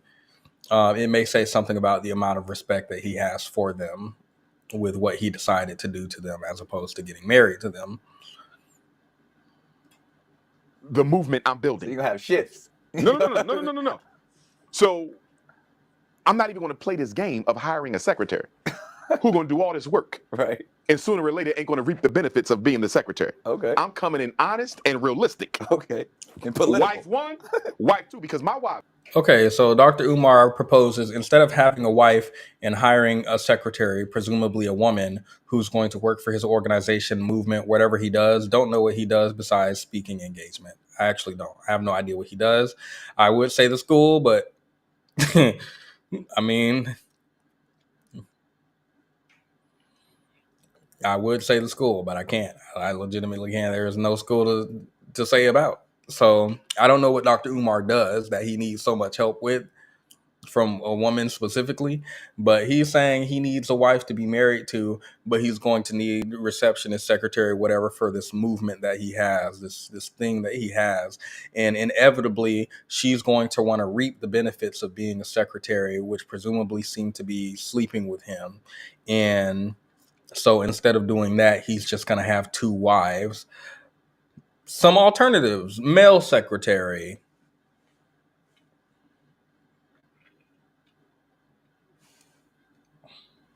hire people instead of like sleeping with the people in charge of your accounting. And like, I'm proposing some ideas here. Does he know male secretaries? Well, yes, Benji, but he can't sleep with them. So like, how is he going to wield his power in the organization against a male secretary, right? You've heard of, what is it, quid pro pro? Is that it? Quid pro quo? Something like that? No, that's not it. Is it? You've heard of that, right? Like, is that when your boss leverages his power in the office and he's not like explicitly forcing you to do something, but you don't want to make a negative impression in the company, or he has the ability to cut off your paychecks or fire you and you're just trying to feed your kids or something like that. So even though he's not implying something, something is implied. Does that make sense? Like, yeah, he can, in his organization where he has power, I believe he can wield that against his female secretary and leverage it. Let's say leverage it. Leverage that and get some, what sounds like some cookies, he's saying, crushed. I think what he's thinking about is Candy Crush, but it might be a slip of the tongue. So I'll let him off on that. So Dr. Umar wants some Candy Crush, and he don't want that from male secretaries. So that serves him no purpose, because Dr. Umar's movement isn't about like progressing or advancing Black people globally. It's about how many people he can sleep with, leveraging the name Dr. Umar. I don't know. Like, I really don't know why he needs female secretaries specifically. And he needs it so bad that he decided to avoid conflict with his wife, who he doesn't have, but he's 50 and any day now he'll be married, sure, to two women. But yeah, to avoid conflict to his imaginary wife, he's just gonna have two wives and no secretary, because we all know about having secretaries. You just sleep with them all the time. So might as well just avoid that. We all know about that, right? We all do. Dr. Umar says, come on, we've all been there. We've all been there. We've all done it from time to time. Crushing cookies at 50 years old. Crushing cookies. My grandpa would say penis. He don't say no cookie and pickle and bring back real men. We didn't have all of this candy crushing and such things. We had penises and vaginas. Back in his day, he can sleep with a male secretary. Nah, he gonna feel a type of way. He gonna feel a type of way. Thank you for the super chat, Banji Baby. The proceeds from this live stream will go towards our Christmas giveaway. Thank you. I forgot what I was saying. This man is degenerate. That probably sums it up. Whatever I was saying. I'm coming in honest and realistic. Okay. And political. Wife one, wife two, because my wives won't just be wives. They're going to be workmates. We're working. We're building. So this ain't just let's just go to the honeymoon and let's go to the vacation. No, we got to serve the people. Well, why not 3 or 4? Oh my God. Married and happy? No time for that here. Labor, grueling, hard work. 40 lashes every day. Dr. He's single, ladies. I know there are some of y'all in the audience who are single today. Don't be shy. Put a 1 if you're single. I'll send Dr. Umar your info. I will send him your handle, your email, whatever you want me to send him. Put in one single ladies in the chat. I will get y'all in touch with this bachelor. Yes, building at 50. Absolutely. He's not done. Just getting started. Well, time to start. Time to start at 50. No time to rest. We just getting started. Let's build. Need some young hands around the house. Labor, toil, work. Oh, because I will not be able to be emotionally available to 3 or 4 the way that they deserve. And so I'm not going to put those women So in how that can you say situation that with two, the same way with two? because 2 ain't difficult at all. And since there's very few heterosexual males who don't have at least 2 queens, I mean, that's just the reality of the world we live in. Dr. Umar I'm being said it. honest. Anyone who is married to someone in a relationship with someone who is friends with Dr. Umar, you're probably not watching my stream. This is the time to evaluate your relationship. When Dr. Umar said, I've never met any man who's not cheating on his wife, this is your time right now. If you know that your husband, if you know that your man watches, is involved with, has ever met, shook hand, took a photo with Dr. Umar, this is your time to check his messages. Because Dr. Umar said, I don't know any men who are faithful.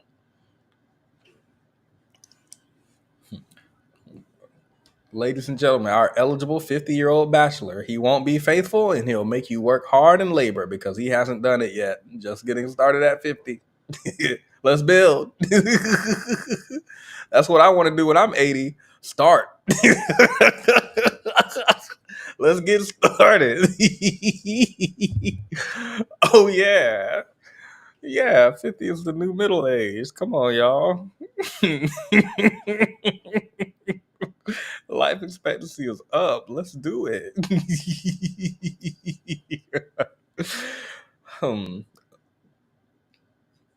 I'm glad I can laugh today. At least I'm not annoyed that much. I mean, I'm being honest. Some men, they can do one wife. Very few alpha males have one woman. I'm not sure if I ever met a man who had just one woman, right? But I'm not going beyond 2. 2 is enough. I need to stay focused. Now tell me about your dad. Now tell me about you, actually, during these 2 women, your baby mamas earlier, who you said you would marry. So were you faithful at that time? Now I want to know, like, detailed questions. I know that's not what this interview is about. I'm not actually sure what this interview is about. I have no idea what the topic is. It just sounds like Dr. Umar just telling us about why he wants 2 wives and why he won't marry those 2 women who could have been his 2 wives if they had just not expected him to make them his 2 wives. Yeah, I don't know what this interview is about, but humiliation ritual, right? But here, let me run it back. Man who had just one woman, right? But I'm not going beyond 2. 2 is enough. I need to stay focused, and they He's lying. You're gonna go beyond 2. need to hold me down. I'm good with 2 queens. I don't need more than so that. all of I don't have the discipline to be monogamous. You okay? You don't have the discipline to do binogamous. I don't know what I don't know what this. I don't know what's 2 called. Trinogamous, quadogamous. You don't have it. You don't have it. If it's a faith issue and if you're like, I need to open the relationship because I'm unfaithful, you ain't got it. And it don't have nothing to do with the amount of women you have. I promise I would surprise y'all to find out people in open relationships can and do still cheat. Oh, I wish I could find this singer. There was this singer and she was like, who was she with? Was it Jermaine Dupri? I don't think so. She was with somebody. He was just cheating and cheating and cheating. It was an open secret in Hollywood. He was cheating so much. Eventually she said, okay, you can cheat, but all I ask is that you tell me who you're going to be with. And he didn't even do that. He just kept cheating, didn't tell her anything. Okay, you don't have to tell me. I just want you to use protection. Come to find out she getting STDs and find out he ain't even using protection. That's all she asked. She don't even ask for him to tell him or nothing. She's like, okay, you don't have to use protection. Just Don't do it in my bedroom. She come home after that, it's still her sheets being ruffled every day. This man just will not stop cheating. It don't matter what kind of pass she give him. He just cheats and cheats and cheats and violates and violates and violates the boundary. It don't matter how much she opened up the relationship. He's still cheating.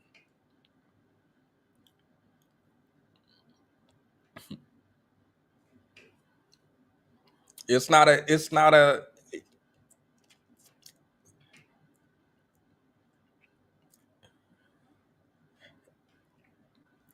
how do I put it? It's a matter of loyalty and discipline and faith and um respecting someone's boundaries. If you have issues with like all of these in particular, then having two women ain't gonna save you.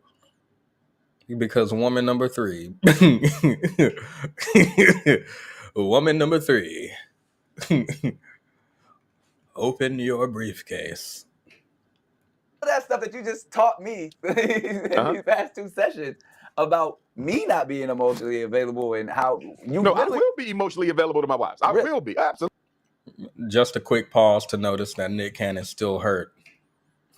Because people keep talking about me being emotionally unavailable, but you over here and you talk about you want to. Nick Cannon, he's hurt.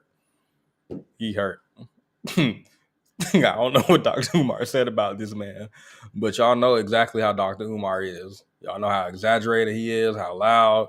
He said something that hurt Nick. Nick is not going to let up off it either. Not being emotionally available me in these past 2 sessions about me not being emotionally available and how you I will be emotionally available to my wives. I will be, absolutely. To both of them. Both of them. So why can't I be emotionally available? You got 30. You got 30. He compared a dozen. I have 2. So because we've been talking about our individual lives. Yes, sir. But let's take it, to the black man in general. Yes, sir. And his place in society, because this is even where a lot of the issues that I feel and have grown and struggled with is who am I in society, specifically when it comes to the black woman. I mean, I sit across on this couch from many different black women psychologists, therapists who speak of what we should be to the black woman. And I know Dr. Cheyenne Bryant hurt. Cam Newton and Nick have not recovered. They have not recovered. She tore him up. In the internet, y'all came, bravo. Y'all came right behind her on this internet. And all I have to say is bravo. Hats off. The internet finally did something right. Tore him up. It's like, y'all ever see, you ever throw some bones out in the yard with a bunch of rottweilers out there? That's exactly what Dr. Cheyenne ate them up and then threw the leftovers out there to them rottweilers on the internet. They just ate it up. Ate them when they was down. Nick Cannon didn't even make it out the studio. People was already pointing and laughing after that interview. Can't even log on his Instagram. Turn the comments off on everything. Bravo. Bravo. My compliments to the chef. Amazing work. She ate them up and y'all did what needed to be done. I will never give you enough thanks. Thank you. Thank you. Thank you. We should be. Yes. To the black woman. And I know I fall short, oftentimes. I've sat here and apologized to multiple times to the black woman based off of knowing, like you said, whether I have abandonment issues, whether I run, whether there's an empty space in me, that I've said I'm the low functioning one. I'm not enough, whether it's my own traumas, whether it's makeup in, my upbringing, whatever it is. I know that I have yet in society's measurement measured up to being the black man that I should be for our queens. Okay. Well, I need to know what society's measure is for black men to be the black women. I would like to know that, actually. I really would. What is society's expectation for black men to Black women that you feel like you have failed? Because I feel like if society has, I do believe society has a sort of typecast, a sort of stereotype for people to fall into. And I believe Nick Cannon is well within that, well within society's expectations for a Black man to a Black woman. I think he is well within that. Like, well within it. I wouldn't want to be in it myself, but I think he's well within it. Like, you couldn't make a better caricature. You couldn't. If I told y'all, okay, here's my idea for a TV show. There's this Black man, he has 13 kids with 10 different white women. He don't take care of none of them, and he ain't married to. If I told y'all, you would have thought I was making a Jim Crow South era type of TV show that I was about to show to a bunch of white people, and they was gonna laugh at it for years. You couldn't make a better caricature than Nick Cannon. What do you mean you don't feel like you can measure up to society's expectation for Black men to be the? I feel like you were well within the stereotype, sir.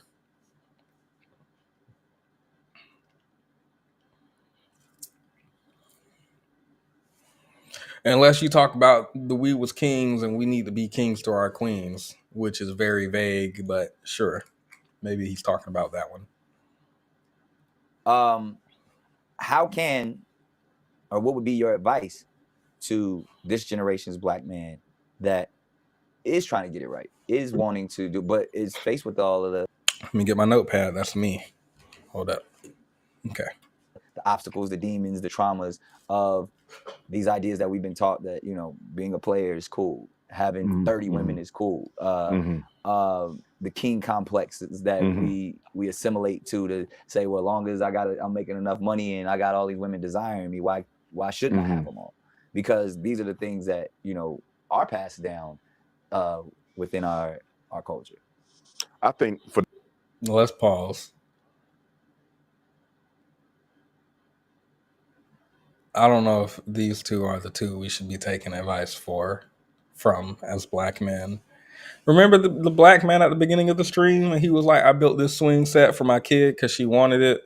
And so I built it because I didn't have a dad to build one for me. And if I did, I'd want him to build it. So I built it for her. And one of y'all said he built his wife a backyard, like a garden or something like that. Where's he? That's the issue. They don't talk. Russell Wilson don't talk. When was the last time y'all heard Russell Wilson say something at all, ever? This is why they the people who talk always. Sorry. Let's see what he has for Black men. But number one, Black men, we as Black men have not fully appreciated what a Black woman is. I don't think we fully appreciated it. I think we have reduced our sisters down to the level of sexual objectification. I don't think we honor. I can't listen to this man seriously after he talked about getting them 2 women pregnant. He ain't married them because they got pregnant by him. I can't listen to this man say, as Black men, you know, we need to stop treating Black women like sexual conquest. They're more than that. Anyway, I didn't marry these 2 women just because they let me nut in them. That's dumb. How arrogant of them. What did they expect? I can't listen to this back and take it seriously. I'm gonna let him talk. I'm no longer going to take notes from this part. The wit or the wisdom or the wherewithal of Black women. I don't think we see them in their divine genius. And I think that because we have sexually objectified them so much, we have lost out on the types of support that she could give to us. I don't believe we're even scratching the surface of what a true committed relationship between a Black king and a Black queen, what that can do for us and what that can do for our community. So I think Black men need to reinvent our appreciation for Black women. I think we need to understand, overstand. Reinvent it. Or invent it. You can just invent is fine. Vent our appreciation for black women. I think we need to understand, overstand, and understand how our relationships with our mother and the examples that our mothers set forth for us, even if we have good relations with them now, we still need to see how the example of our mom and the intimacy or lack thereof between her and our father affects our willingness to engage in and commit to a relationship with black women. I would also say I think that black men need to appreciate. Real quick, y'all let me know in the comments. Did he just say anything? Because I'm feeling like I might have turned off some of my brain because of what I just said about, like, what he's saying don't make sense based on what he said 3 seconds ago. So, like, I can't take it seriously anymore. And I'm wondering if I'm unfairly dismissing what he's saying mentally and not even giving it a chance to register in my mind, or if it actually, like, didn't make sense. He didn't, like, really say anything at all. He just said a bunch of nothing. As a man, we need to inner under over inner understand under inner under over. And until we understand, we can't understand. Do you overstand? Because what people don't overstand about understanding is I think he just say nothing, but he says it with conviction. So it makes people like Nick Cannon sit there across from him like, yes, but he's not actually saying anything. But because of the inflection in his tone, does that make sense? Because when you go to the word of God and you look in the Joseph, and when God said, and won't he do it? And like just nothing, but because it's said in a certain tone, like a certain inflection, a cadence, like it's you listening intently, like this gonna go somewhere, and then it's over, and you're like, wait, what? It didn't go nowhere. I don't even think it was a road. I don't even know if it was a road to get anywhere. I think he was just talking. Sorry, I'm gonna let him get up. How much better our life could be if we would give genuine love and opportunity. Agree. The reason I can understand your situation so well, brother Nick, is I used to be there. But I did the work. Used to. And I'm at a place now in my life where it's like I'm ready to give this a shot. I used to be you, Nick, but I did the work and I'm ready to give it a shot at 50. I'm done. So you're gonna wait till you hit the wall. You're gonna wait till you all dry it up. You didn't slept with all these people. You have multiple baby mamas with multiple babies. And now that you've hit the wall and you're used goods, leftovers, now you're ready for a good woman. It's not how it works, buddy. I think I'm ready now. 50. You know what? I'm ready. He's seeing the light. He is seeing the end. I think that's it. Like, people get scared. Like, I'm joking about it, but I think, like, when we think about you hit the wall, you're left, or you're used goods, nobody's going to want you after 30. We've talked about this a lot. I think men are projecting a lot of their own fears. I think a lot of men are old. These men on these podcasts are old. I'm learning that recently. Real old. And they're getting up there. Their options are running out. Not a lot of choices left. It's looking like they might die alone and single for the rest of their life. So they assume that's how women are. And I think that's why they make the content about women, you're hitting the wall and blah, blah, blah. Because they assume when women turn 30, if you have no man, your life is over. Meanwhile, you just playing with your cat. Like your animal, not the toy. Bro. Not the road, bro. But Yeah, so I think Dr. Umar is seeing the light. He's seeing the light on the other side. He's like, hey, wait a minute. I didn't have time to get married and do all that stuff I wanted to do. So now that he's old and dried up, you know what they say about a pencil that's been sharpened by too many pencil sharpeners? It leaves a little bit of shavings inside of each person, a little bit of DNA. Did you know that? Did you know that a pencil that's been sharpened by too many sharpeners, the tip is just about touching the eraser. It loses a little bit of its mass each time.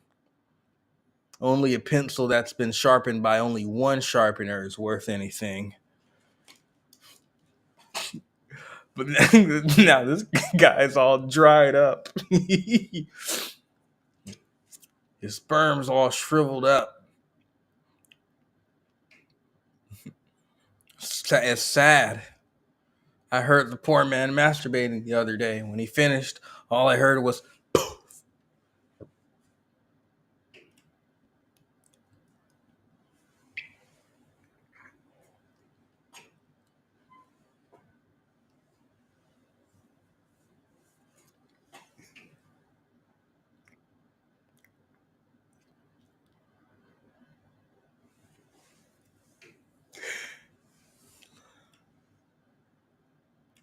You know what I mean? I'm ready to give this a shot. But I don't think I get there if I didn't reinvent my appreciation for the Black woman. Over these last 10 years, I have grown to see her. 10 years? You haven't appreciated Black women until now? You've been doing this for a while, though. And I don't think I still see her Huh? in her complete divine fullness, but I see her a lot better now than I did in my 20s and 30s. Why is that? Because I made a You can't. If you can't, not with that podcast he just did. Wasn't that like just a week or two ago? The podcast he was just doing. The problem with you Black women, y'all need to act more like white women. White women who get a Black man, they'll lift him up and they'll help him, and they don't need him to be rich, and they accept him as he is. Why can't you Black women be more like white women? This can't be the Dr. Umar who has much more appreciation for Black women today than he did 10 years ago. This can't be. Well, what was it like 10 years ago then?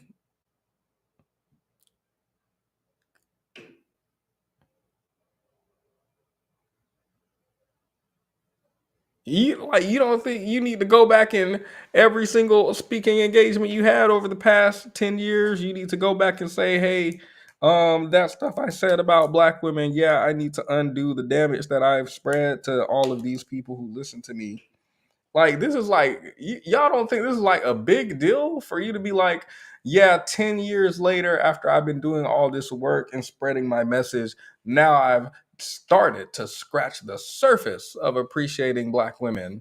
You don't think like this matters as far as what you've been instilling in Black men all over the country, world, who you've been talking to, what type of message you've been giving them, sentiments you've been instilling in them?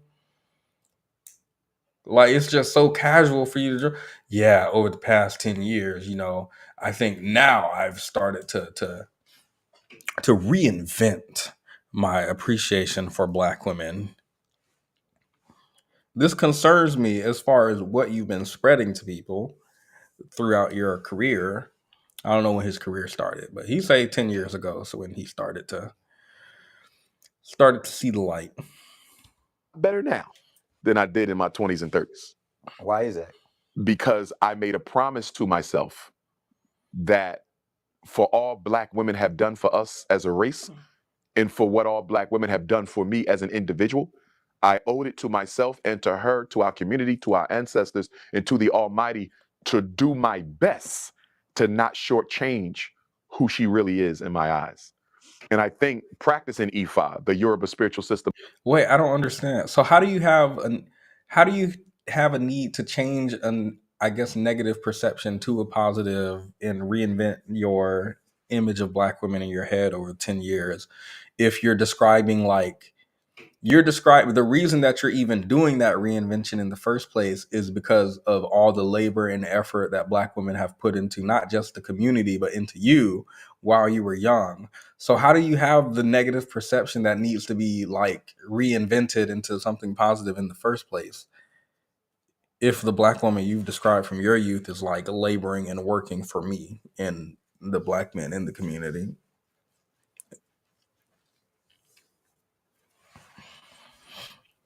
That doesn't add up to me. No, this ain't him doing his best. Nope. I don't think he thinks we worth that. Y'all not worth the best. If you had have just struggled with him, maybe you could have had an ounce of the best. If you had have believed in him and his vision. Of Nigeria, where respect for the divine principle is at a premium, that really forced me to reevaluate the way that I see black women. And I think once upon a time, and a lot of us have been through that because we live in this sexually objectified system, I'm not sure if I saw my sisters as much more than a piece of meat, right? But that ain't been the case for the last 10 years for sure, and maybe not the last 15. So why do you describe your ex as so hostile in the earlier interaction in this interview? Shouldn't you be saying they were completely right to expect marriage from me instead of being like they arrogantly expected me to marry them just because I got them? Like you talk about that today. Wouldn't you say back then, because I only saw black women as a piece of meat, right? I thought it was completely okay for me to impregnate these two women with no intentions to marry them and then abandon them and my child. Right. But today I understand why they wanted to blah, blah, blah. But instead of doing that today still he's speaking about them. I don't know if you guys like just hopped in the stream or if you were here earlier, but when he was talking about his exes today, who now it seems like he's referring to black women from that time period generally as pieces of meat to him, not really as full human beings. Today he's still talking about them as if they were in the wrong as opposed to reflecting on himself at that period. I don't know, something narcissism. I can't diagnose people with it. I don't have the credentials. But that ain't been the case for the last 10 years for sure, and maybe not the last 15. I have really, since practicing Ifa, that started for me in 2011, 14 years ago, I have my appreciation for the black woman has just grown exponentially. So, And that's why I know I could never see myself with anything else but a black woman. so what's taking so long to? Are you sure you couldn't see yourself with anyone else but a black woman? Anyone else? Are you sure, Dr. Umar? Dr. Umar, I want you to explain something to me, Dr. Umar. Can you explain this? See your eyes shining, she's my snow bunny please. In the winter light, so she's my sweet dove of cream. Talk to my nose, this love, but sky is so raw.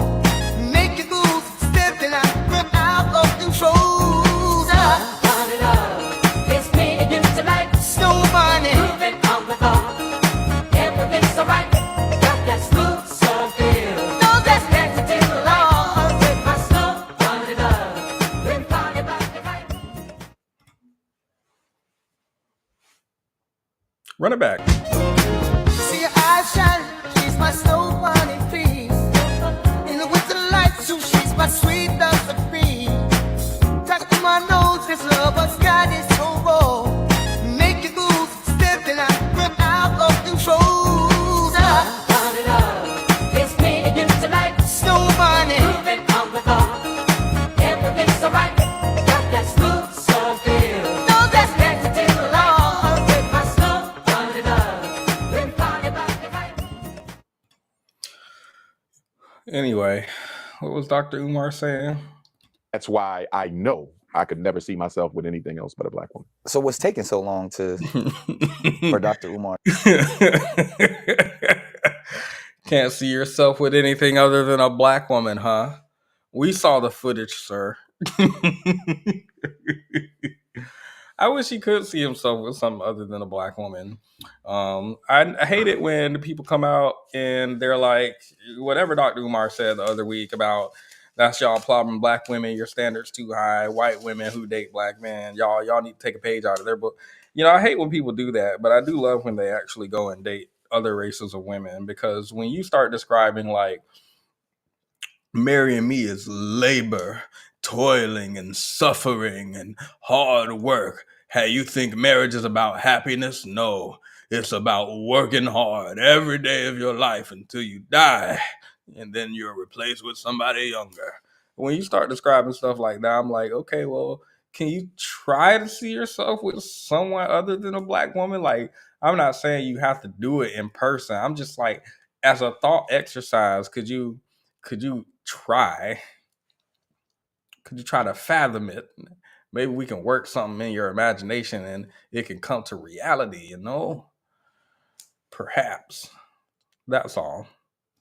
Or to find his I don't think queen. it's going to be much longer. Really? And I'm going to tell you why. 2017, I had a divination done in Brooklyn by Babalawo from Nigeria. Babalawo was a priest. And he told me, because marriage is something I've been asking about regularly, and he told me that you're going to get married, but the school got to come first. He said, if you get her...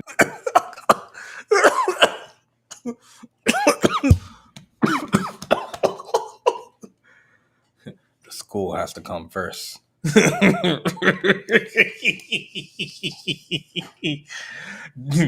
Stay focused, brother. I clicked the thing on my chair and it made me lower. Okay. I asked about marriage and he said, marriage? Brother, a school must be built for your people. You must stay diligent, brother. Let's see what he said, though. That you're going to get married, but the school got to come first. He said, if you get her now, you'll chase her away because you're too busy with all your different missions and tasks and agenda items. Yeah. But the school almost... He too busy with all the school. It's just so much work. You don't want to get married right now. No, not with all that. The work is the school is so much. You barely have any time to do these 17 podcast visits that you're doing every week. Oh, with the school and everything, it's just no time to get married right now. I don't know. I guess I'll just have to sleep around and make more babies. There's not really any time for marriage right now. I gotta work on the school. He gonna get married after the school. Why did he say that? Why did he say that? Yeah, right after the school. Go so never. This man is not serious, but he's serious. Like, this is him 100%. He's not joking. Oh, if you try to get married now, you'll scare away with everything that the school and everything's going on with the school, and just like, it's just too much. Yeah, the school. That's what he's telling somebody that right now. I know after he recorded that, he went home sleeping with somebody and they cuddled up together. When you gonna marry me? Oh man, the school's just, I don't want to marry you and then I have all the school stuff and you feel neglected because of the school.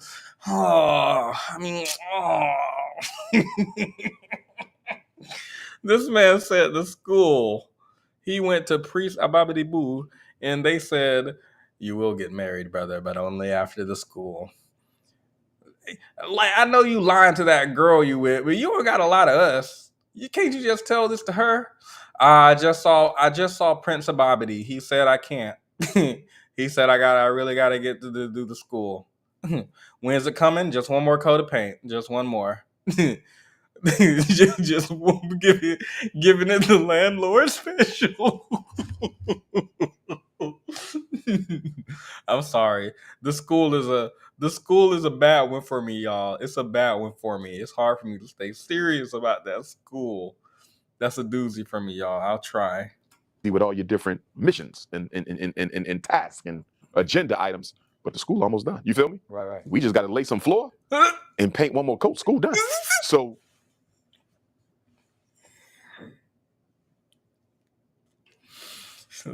we just gotta lay one more floor, paint one more coat. You know what's crazy? So the hospital I work at, the maintenance people come and they paint the wall like every week or every 2 weeks, maybe once a month. I'm not sure. Once a month at the least. I'm pretty sure.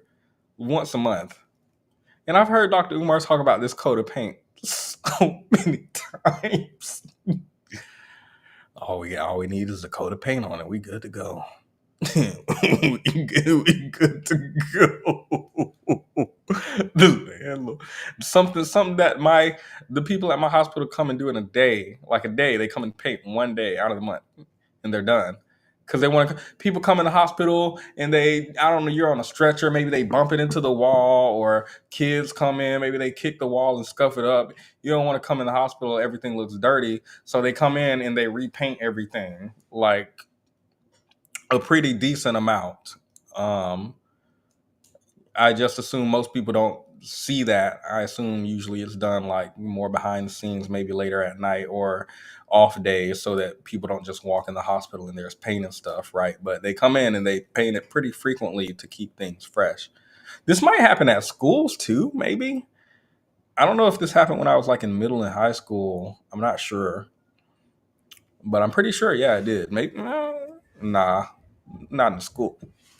Ain't no way they about to paint a high school as much times as high school children gonna mess it up. I don't think so. But the hospital, yeah. Send hospital maintenance over and give them their $13.50 an hour, however much they make. $16.50. I don't know. I actually don't know how much they make. I have no idea. No concept. Send them over. Maybe Dr. Umar, I don't know what's taking him so long for that coat of paint and laying the floor. The time is now. Right. And I believe whoever those two women are going to be, and I'm going to tell you how I know it's going to be too. I had a dream. I forgot about that part. Banji Baby, thank you. He is just as serious about that school as you are. Oh, I'm very serious about that school. It's a serious point of joy in my life. I can't tell you how much countless laughs the school has brought me and my family. Me and my friend, we talk about the school all the time. All the time. We probably gonna talk about it this holiday season. Can't wait to see them all. Can't wait. We're just one day away. Yep, Christmas Eve's tomorrow. Can't wait to see them tomorrow. I'll be meeting up with them. We can talk about Dr. Umar's school again. It's like a tradition. It's like a tradition. Still, I'm walk in the door. Hey, y'all, look at this YouTube video. Is that the school? Yep, it's the school. Still. Every year. We don't know what we're going to do. We don't know what we're going to talk about once that school is open. We don't know. But I'm very serious about that school. Didn't donate to it. The alternator needs fixing. Yeah. Mm-hmm. That's what it is right there. That's your alternator. Thank you for the super chat. The super chats again will be going. The proceeds from this live stream will be going towards our Christmas giveaway.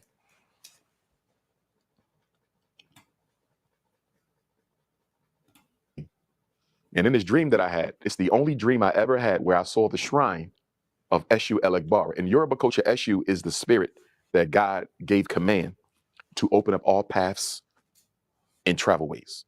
So you don't communicate with any other spirit unless you go through Eshu. Well, the Eshu shrine appeared in my dream, and it was draped with an Orumila Aleke. Orumila means messenger of heaven. This is the spirit that God created and allowed to witness all creation. So Orumila knows the end of all things. And so the Eshu shrine draped with the Orumila Aleke appeared in my dream a couple years ago. And guess what was happening in that dream?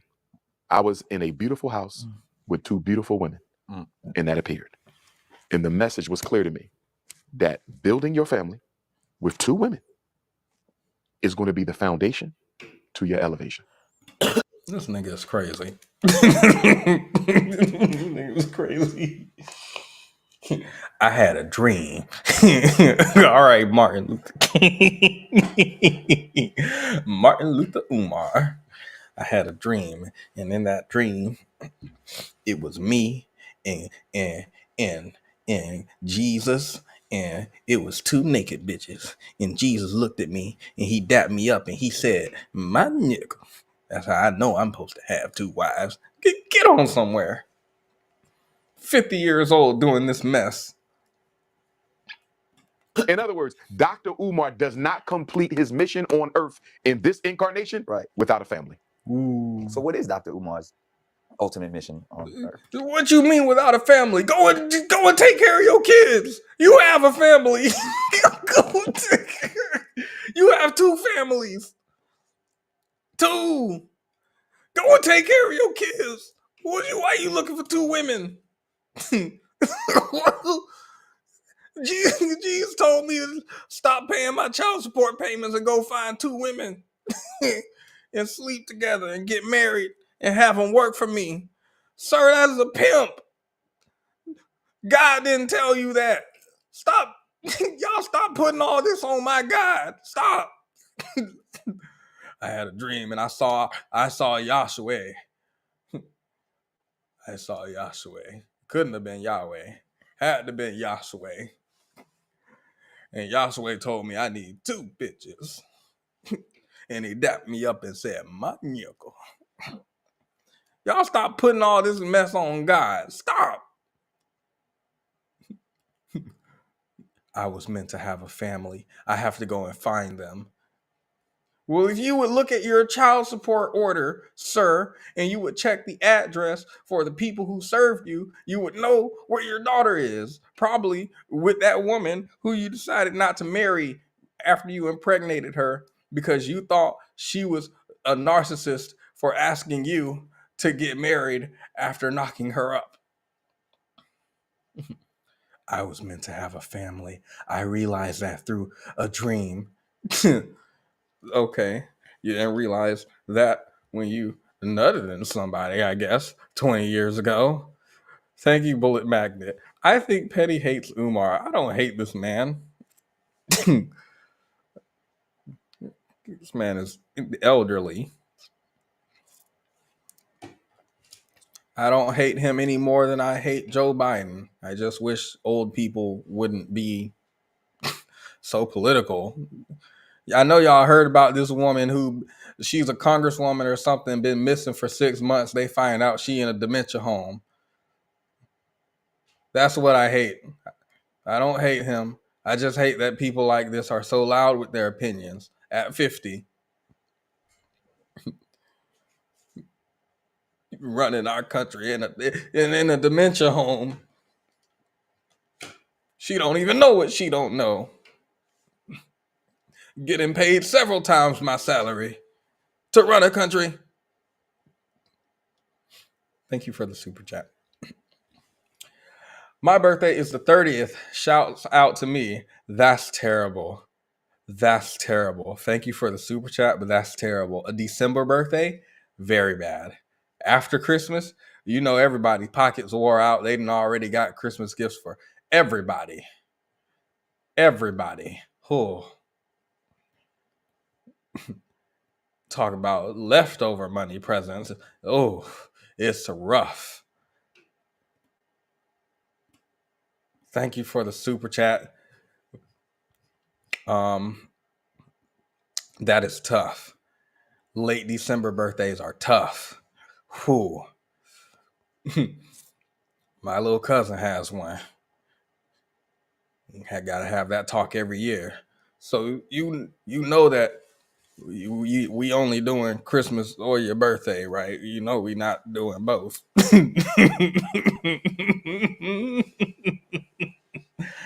Cause I'm just saying. I didn't budget for both. I didn't do the math right. I didn't realize they were so close. Get you 2. You could get 1 good gift or 2 too. You can get 2 poor gifts. Happy birthday, though. Actually, happy birthday.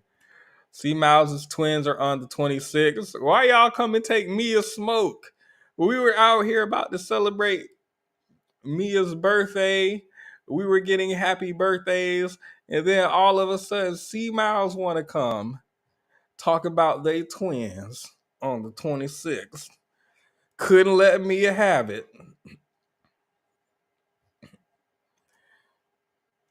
Well, happy birthday in advance, Mia and C Miles to the twins. 26, that's tough. I ain't doing nothing after Christmas. Nothing. I'm going back to work mad. What you mean you want a gift?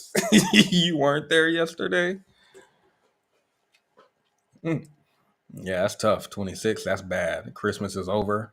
You only get Christmas and possibly Christmas Eve off. You don't get the day after Christmas off. That's not a holiday. People don't care. 8:30 sharp. I ain't in no type of mood for somebody's birthday to be on the day I come back to work after Christmas. They'll be 42 this. Well, we don't wish. We can do birthdays. No Christmases once you're above 30, but we can still do birthdays. But happy birthday, peoples. Y'all are getting plenty of happy birthday wishes in the chat. Honestly, I don't know what the Lord has in store for me, Nick, but I'll tell you this. I don't think. No, wait. So what is Dr. Umar's ultimate mission on Earth? Honestly, I don't know what the Lord has in store for me, Nick, but I'll tell you this. What you mean you don't know? I don't think it's just the schools. The schools are a big part of it. You follow me? Right, That's right. a big part of it. But I don't think it's just the schools. I think the Lord has another task for me that will only unfold in time. And part of the reason I believe that, brother Nick, is I'm way too popular to not be a celebrity. Right. I'm way too loved by African people from every age, every sector, every culture. This man might be a narcissist, actually. Is Dr. Umar that big? I feel like he was bigger in my childhood. But then Dr. Umar's worst mistake was this school. If he had just kept doing Black Power, my kings, and if he had just kept doing that and he hadn't taken people's money for that school that he ain't never gonna make, he might have kept doing it. He might have.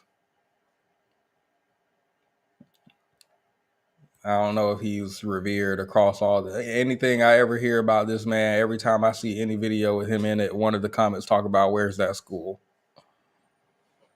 I mean, yeah. I think he Nelson Mandela. What he liberated? What did he do? What did Dr. Umar do? Like actually, besides speaking engagements, does he do anything? So you're a YouTuber. What was the club? Excuse me, a podcast, bro. For this to just be it. Right. Do you follow me? Yeah, facts. It can't just be the interviews. It can't just be the lecture. It can't just be the school. There's no way God put me in this position, most of it by accident, Right. just for me to be popular. Right. I'm too serious about Black liberation to be in this position and this be the end. There's something greater coming. Right. And to that point, brother Nick, we have 3 eclipses coming up. Mm-hmm. There's an eclipse on September 17th. Right. There's an eclipse on November the 2nd. There's an eclipse on There's an eclipse on September 17th. There's an eclipse on October 2nd. Right. And there's an eclipse on October the 17th. This is the first time in a long time we had 3 eclipses 2 weeks apart. Right. Harriet Tubman escaped from slavery on September 17th. Your next eclipse is on that date. Right. Nat Turner was born on October the 2nd. The next eclipse is on that date. Right. Dangerfield Newby, the first Black man to die for John Brown in the Harper's Ferry raid, Right. he died October the 17th. Your 3rd eclipse. You're not going to tell me that's a coincidence that the next 3 eclipses. Hold up. Okay, let's look up, since your birthday was on December 30th. Let's look up December 30th important events. I did this exercise with my friends. I don't like people who do that on this day. This was the day Martin Luther King was shot, and then on this day Harriet Tubman, and then this day there was I don't like when people do this. You can look up any day, literally any day of the year, any day. You can look up any 3 days and make some type of connection between those days and find something important that happened. December 30th, Saddam Hussein executed. Highest barometric pressure ever recorded in recent history. Time zone changed. Lowest temperature ever recorded. Last king of Romania steps down. LeBron James was born. LeBron James? Tiger Woods. Patti Smith, don't know him. Deaths, don't know these people. Sonny Liston sounds familiar. Then didn't we have one also on, let me see, the 26th, right? I should have looked up important Black events. That's more Dr. Umar's. That's more Dr. Umar's thing. How do I get back to that website?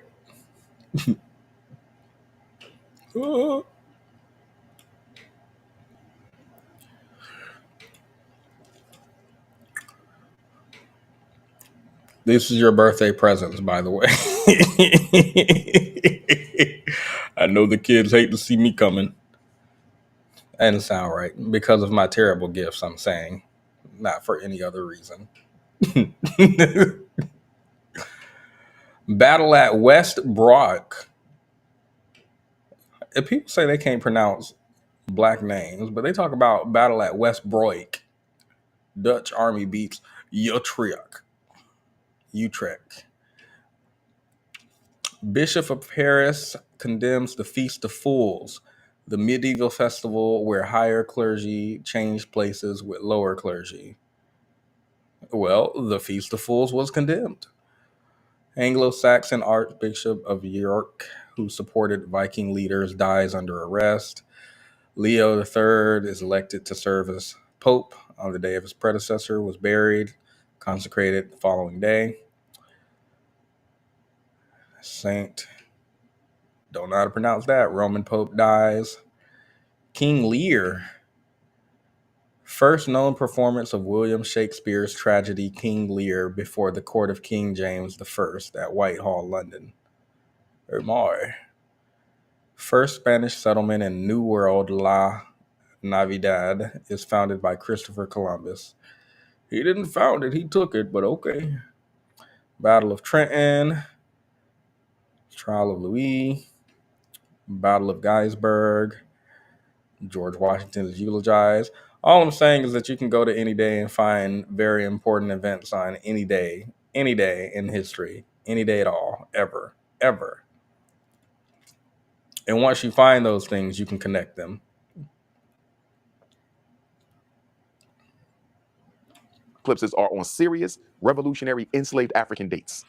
And then 2 days after that eclipse, Pluto goes into Aquarius, where it hasn't been in 226 years. Pluto is the planet of destroy and rebuild. Aquarius is the sign of revolution and transformations, right? The last time Pluto was in Aquarius 200 years ago, the French Revolution was going on, the American Revolution was going on, and the Haitian Revolution was going on. Right. So my point is, we're about to go through a portal of some very serious revolutionary times. This Pluto in Aquarius, the next 200 years, there will be revolution on Earth. You clearly have an elevated spiritual enlightenment that the average individual. Gotta follow the stars. Really? The stars that's what are I'm the saying. Where is it roadmap all for rooted Earth. in? Ifa, Really? cosmology, African spirituality. You have to always pay attention to the stars. I take new moon serious. I take full moon serious. I take eclipses extra serious. And I pay general attention to the movement of the planets because even in the Bible, it talks about what happens down here is always foreseen up there in the heavens. Remember our Kemetic ancestors? The entire ancient Kemet was laid out as a representation of the solar system. That is a language, and it is a roadmap, and we need to pay attention to it. And I don't think it's a coincidence that this next presidential election is taking place at the same time of these eclipses and this Pluto transit. Oh my God, the horoscopes. They got Dr. Umar. They got Dr. Umar with the horoscopes. You got to pay attention to the line of the planets, the stars. Look, that's Sagittarius right there. I'm a Cancer. That means I'm super closed off, but I'm super open with my friends. I'm a rising sun, Cancer, Lion, Leo, dancing. I don't know. I don't know the lingo. I only have a semblance of it. I can't replicate their power. It's going to be revolution. So the message to African people, Brother Nick, is if we get together and do our job to fight for our liberation, the universe will help us. The problem with us is we want the universe to do all the work. The universe ain't going to do the work. If that was the case, God would have never sent you to earth. You understand? The work is for us. That's the problem with you blacks. You always want the universe to do something.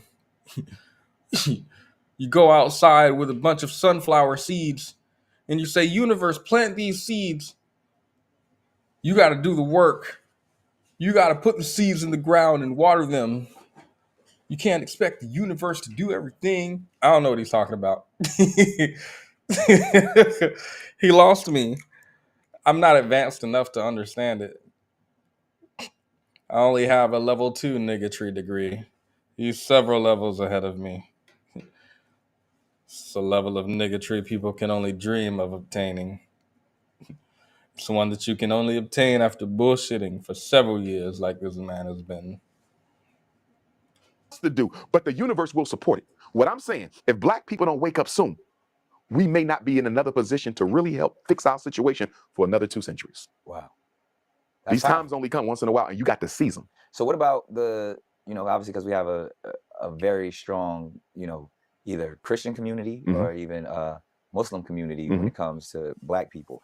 Some of your ideologies can be looked at as, I don't say I'll use the correct word, but it's for those traditions, those are obscure, and even sometimes even looked at as can be demonic or superstitious, or when you start talking about the stars and you start talking about different levels of spirituality and realms, and that to what we've been taught specifically in a lot of our religious teachings of Abrahamic faiths, it doesn't go it doesn't coincide with African consciousness.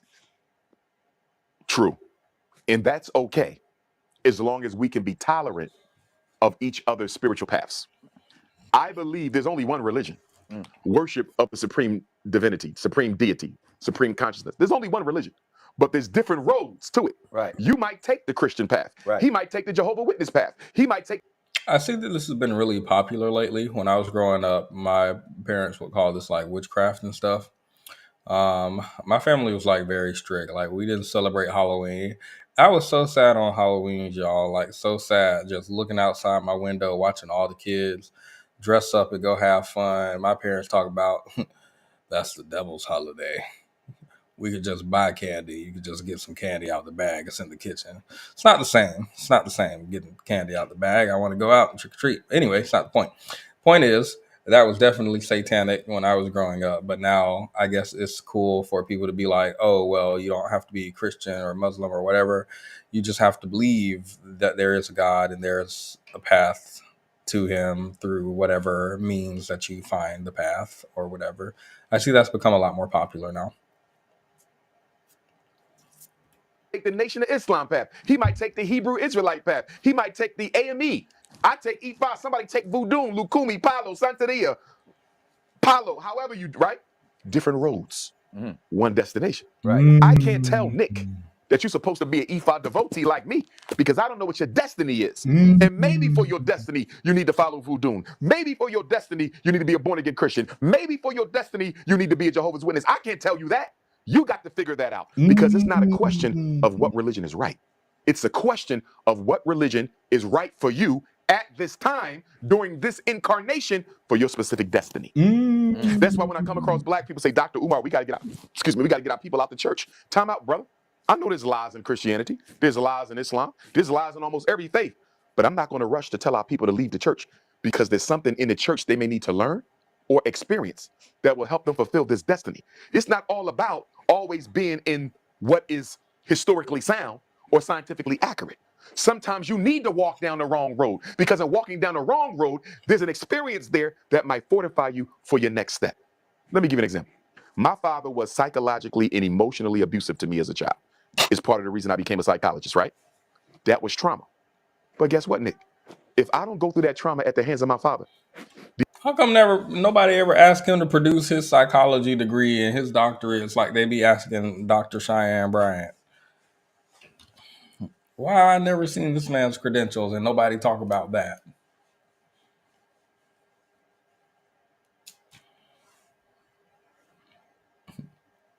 I didn't realize. I forgot. He supposedly has a doctorate. that was trauma. But guess what, Nick? If I don't go through that trauma at the hands of my father, these thousands of black boys I've saved, these people I've stopped from killing themselves, all these black children I kept out of jail, all these black parents I helped save their kids from special ed, if I don't go through that trauma with my father, I would have never been the benefit that I have become to my community. I'm not saying trauma is good. I'm saying that the experience of trauma can sometimes prepare you for your life's work. Do you follow what I'm saying? Absolutely. There's things you went through, Nick Cannon, that if you didn't go through them, you may not be where you are. Sometimes setbacks. I think this is something interesting. I won't comment negatively on it. I do understand that some victims of trauma will, in an effort to reclaim an autonomy that was taken from them, or to reclaim a sort of control over things, will frame things this way. I've also seen this done through religion, where it's like this thing that happened to me, this traumatic thing, was actually prepared me to do, he said, my life's work, or I never would have had the wit or the wherewithal to do this had I not have gone through that. So I won't comment on that negatively. I just think that's an interesting phenomenon. Are set ups for comebacks. Spiritually, that is true, as well as in everyday life. So in EFI, we have a saying: I embrace the positive dimensions and the negative dimensions of life towards the fulfillment of my destiny. I appreciate the things that go wrong in my life, and I appreciate the things that go good in my life, because good and bad, they're not opposites. They are complementarities. They work together to birth the things that you need to do in this life. Imagine a woman giving a baby. She's on the birthing bed, right? Doesn't the doctor tell her to push? And then he tells her to pull back. Push, contract, push, contract. Positive. I'm sorry. Maybe I'm misinformed. Is the doctor saying push, pull, push, pull, push? All right, pull it back. Now push it, pull. Is the doctor telling you to? I'm genuinely asking. Is the doctor like, okay, you push, I pull. Okay, now you pull, I'm push. Is the doctor telling y'all to contract? Like, well, first of all, can you, never mind. Like, this was a genuine question, y'all, because it sounded funny to me, but I'm like, is that a thing? Is that actually a thing? He is a doctor. Don't ask to see his doctorates. He is one, though. Entitled at least. All right, now I'm gonna push. You pull. Maybe we can get it to come out the other side. Never heard of that one, but he's a doctor. Believe him. Negative, positive, negative. If she don't push sometimes, and if she don't let go sometimes, that baby never coming out. Your whole Okay, maybe push, relax, breathe, put. Maybe okay. That sounds. That's when he say contract, push, contract. When he say that, I'm thinking push, squeeze, back in. Anyway, yeah, maybe it was just his wording. heart, how do you live? It pumps and then it pulls back. It pumps positive, it pulls back negative. You see that? Without that refractory period, you don't get that constant back and forth is how everything goes. I hate this so much. They do this a lot during this episode. Like even the title of this channel is like council culture. We don't cancel, we count. I hate stuff like this so much. I hate wordplay so much. I don't know why, but I hate it so much. It just don't make sense to me at all, and it's annoying. It's the most annoying thing in the world to me. I know I'm nitpicking, has nothing to do with this video in particular. I just hate it. Hey, look, y'all, look at this. Y'all see this? This rubber band, this is us. And when you have friends and family and they pulling and tugging and the rubber band snaps, and that's you. You gotta find out how to give everybody a little bit of bend without breaking. I hate people who do shit like that. I hate it so much. This is the most annoying shit I've ever seen in my life. It annoys me. It frustrates me so much. Just silly for no reason. I hate it. I hate it so much. It frustrates me. People do it all the time. I'm sick of sitting through this pretending I'm not frustrated. Birth of a child, heartbeat, and your life. There will be things that go good, there will be things that go bad, but you have to trust in the universe that ultimately the good and the bad will produce the destiny that you were assigned in heaven to come here to fulfill. And there you have it, ladies and gentlemen. Such a powerful session, full of wisdom, full of counsel. Full of wisdom. Full of I have not been serious this whole episode. They just keep saying stuff. They just keep saying stuff. And it's silly. Again, like, subscribe. I know the comments is going to be heavy. But we got to continue to do this. Yes, sir. The powerful Dr. Umar Johnson. We appreciate you. Thank you, bro. All right, did the comments change? Let me see the top comments. These conversations are a true blessing, educational and enlightening. Yes. Come on, we've read these. Peace and Pan-Africanism for life. Great, profound conversation, my brothers. Keep it up. Very informative.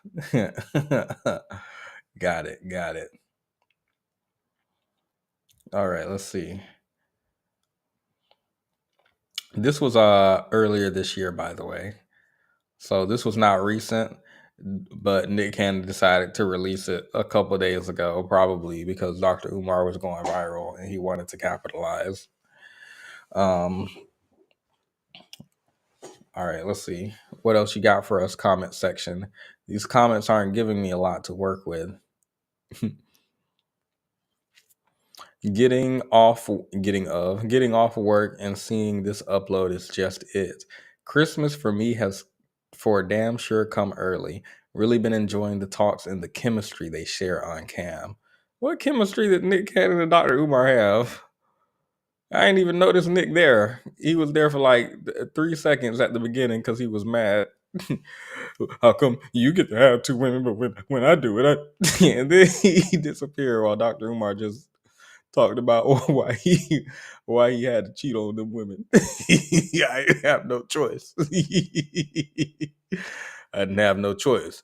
Sometimes the cookies just get crushed. You go to work and you work with a woman's and it's a woman's and you just have sex. Dr. Umar, leader of the revolution. But can he lead? Can he lead a woman into his pants? That's his real question. He gave the best answer at the end. Nicholas Aloysius Cannon.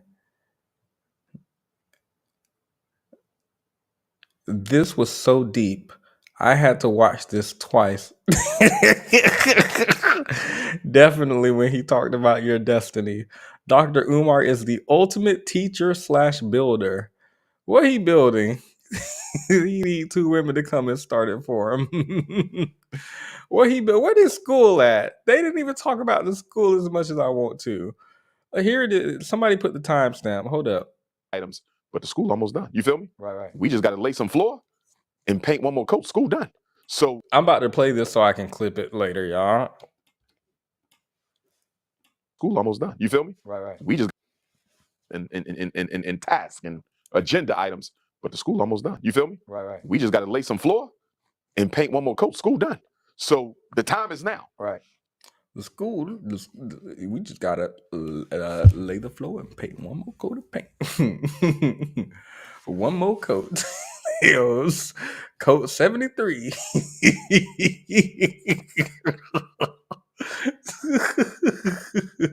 Coat 73. The paint thick as the concrete by now. It's about 56,000 layers of paint. Every 3 months this man talk about that coat of paint coming. Why not ask your wife to be your assistant? You didn't listen, did you? No, we listened. Stop. Nick keeps coughing. You good, buddy? No, he's doing terrible. It's that lupus. He need to go make 7 more kids right away. Love and honor the black woman thoroughly. Great insight, Dr. Umar. Somebody said, too bad he don't practice what he preaches. Stop. Stop it. Don't insult the doctor like that. Stop. Goodness. A legacy of offspring is crazy.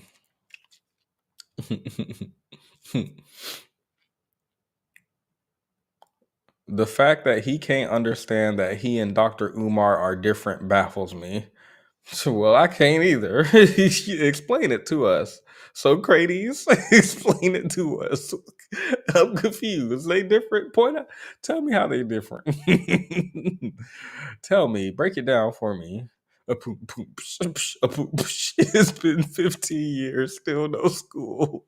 Do anybody know when Dr. Umar is opening the school? Somebody replied and said, you on everybody page about this, man. Go build something of your own. Well, he won't have to be on every page. If Dr. Umar built the school, he wouldn't have to. So this man promised the school 15 years ago, taking donations, taking people's money, keep promising it over and over again, just lying. And 15 years later, this man apparently is going in everybody's comment section saying, where's the school, Dr. Umar? You are not mad at Dr. Umar for not delivering the school. You're mad at this man for saying something about it. And you're telling him to go build something.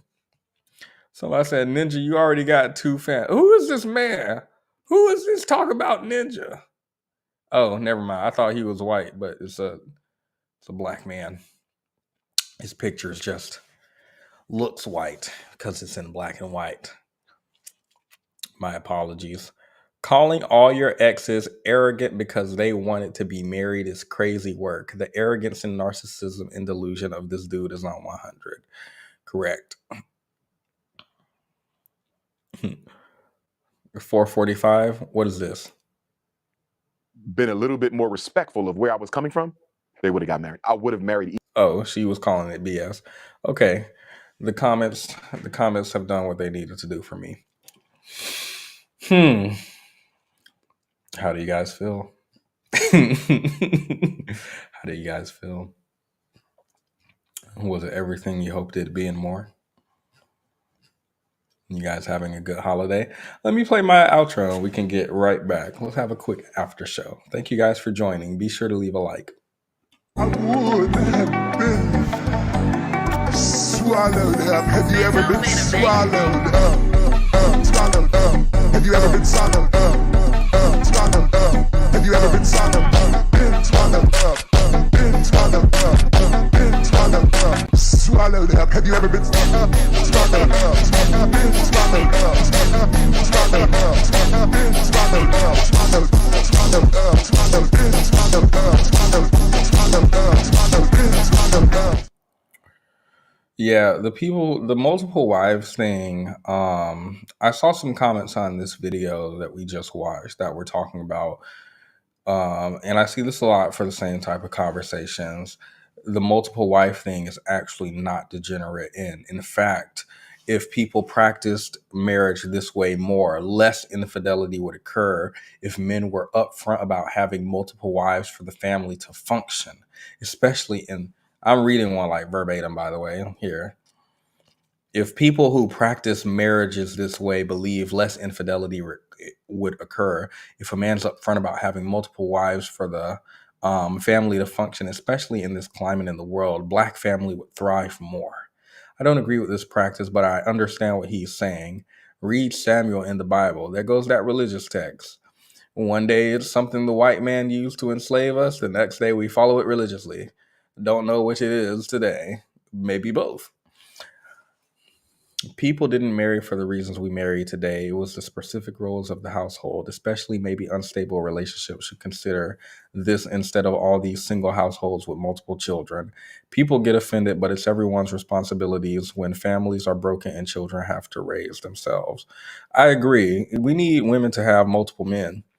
That's what we need to start thinking about. You have one woman. Think about this.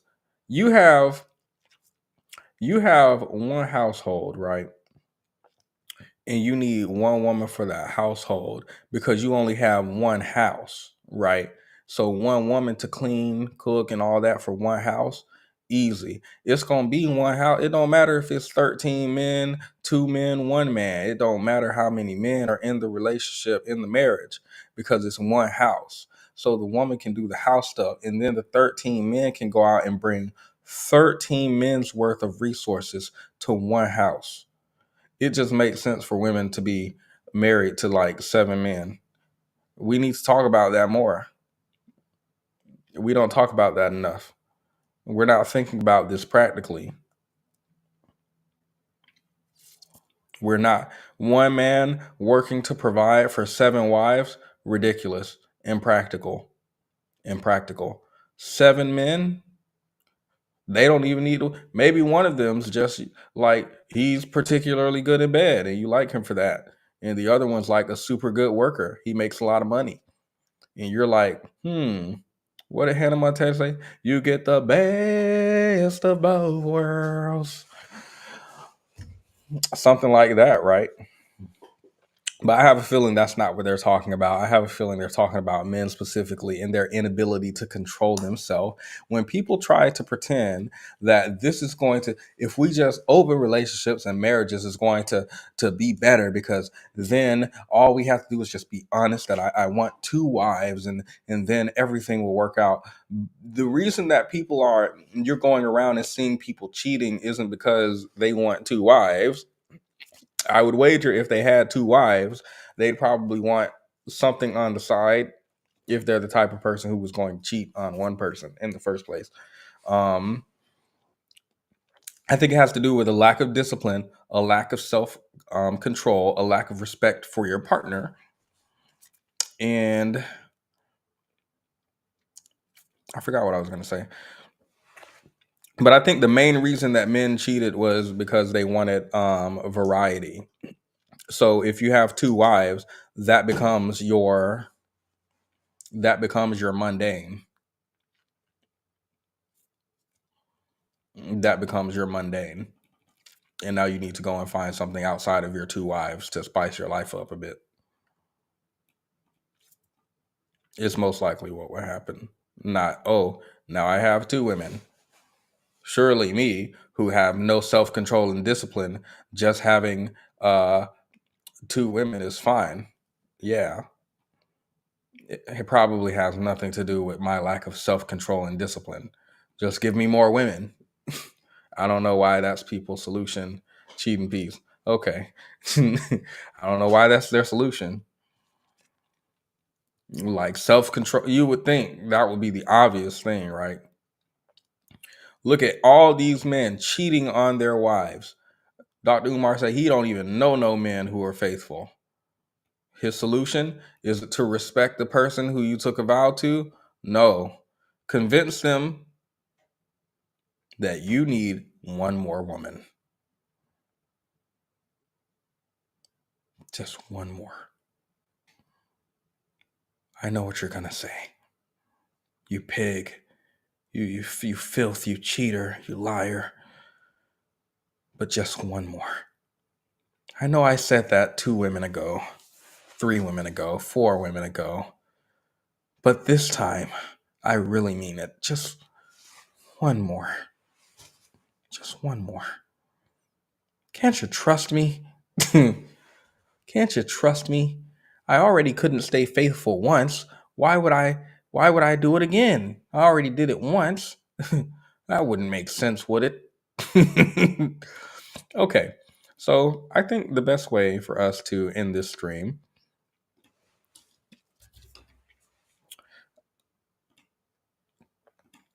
I was going to play the Dr. Umar song again, but now I'm remembering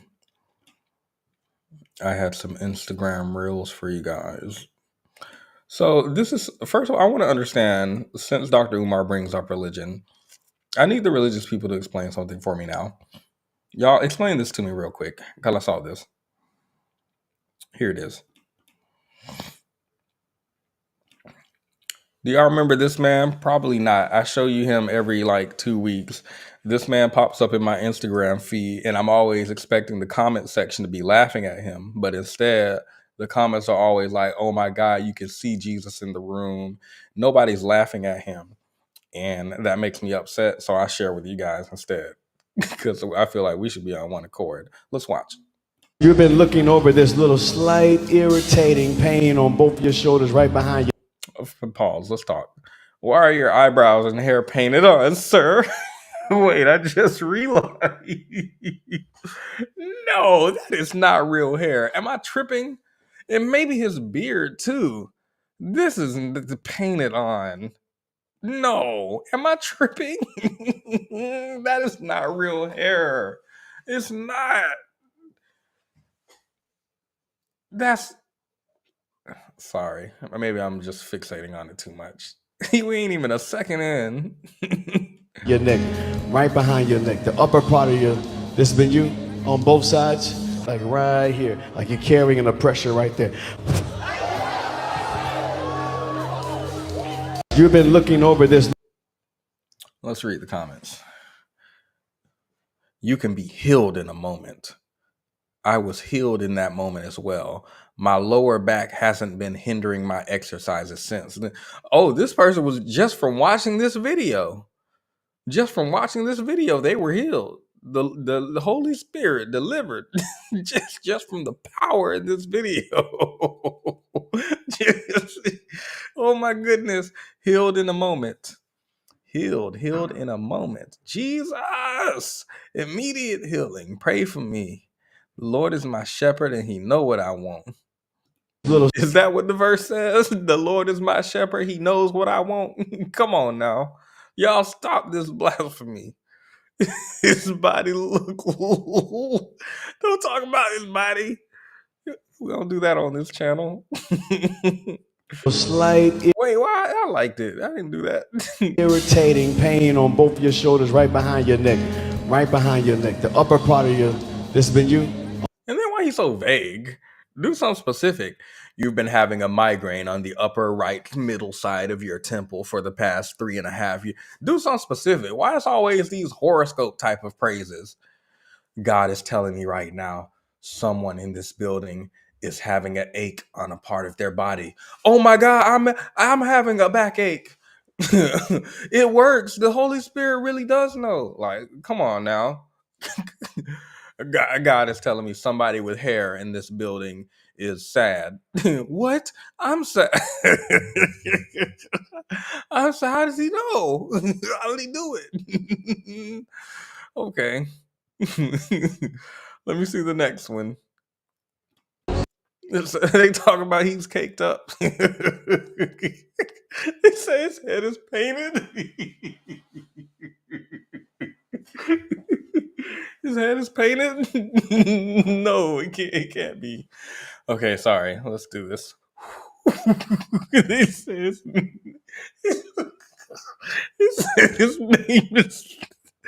name is Nick Minaj. Oh my God. The Tyler Perry Productions haircut.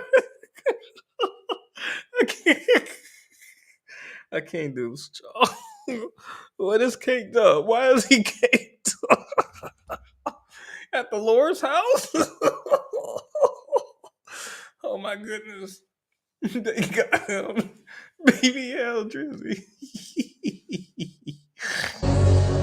How I love the name Jesus. No, because now I can't stop looking at his hair.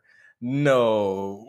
Jesus is the name above all names. The name above all names. The name above all names. The name above all names.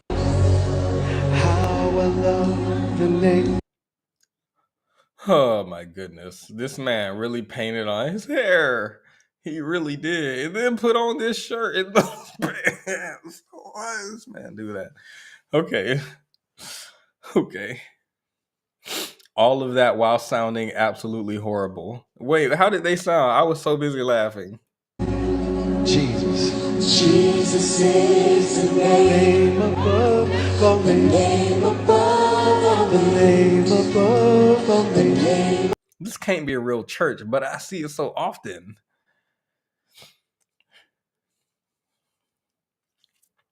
Let's see. They said just wear a sundress. just wear a sundress at this point. Oh my goodness. Those pants say sin. All right. Okay. Now let's see what's going on here. This might be it. So let's do some praise and worship. Hashamalana Hashadabadahanda. I said, when's the last time you had a spiritual orgasm and made God orgasm through your presence of praise? Hallelujah. Hallelujah. I'm going to get off of that because I see y'all looking down. Yes, but an authentic high praise. Hallelujah. Busting nuts here and there. Don't you know God created you to bust a nut, not just for you, but he wants you to help him bust a nut. Hallelujah. The Lord didn't make me a doctor for nothing. I understand, hallelujah, that he is an emotional being. I'm in trouble now. I'm in trouble now. Hallelujah. God, somebody say penetrate. God is ready for us to hit his G-spot. he said, I'm going to get off of that because y'all, I'm going to get in trouble. And then he just kept going. Am I tripping? Or did he say, I'm going to get off of that? Hold up. And when's the last time you had a spiritual orgasm and made God orgasm through your presence of praise? No, I need to know what y'all doing with God. Not my God. Not my God. No. Not my sanctified and no, not mine. Take me to the king. The south side. Not the south side. That's the worst side. Oh my goodness. Oh my goodness. Who is this man? Hallelujah. Hallelujah. Swallowed up. Where TDJ? I feel like TDJ about to walk on the screen. Thank you. Let this freaky ass man preach. I'm going to get off of that. I'm going to get off of that. Then he went on to not get off of that for the next. All right, let's see how to make some popsicles.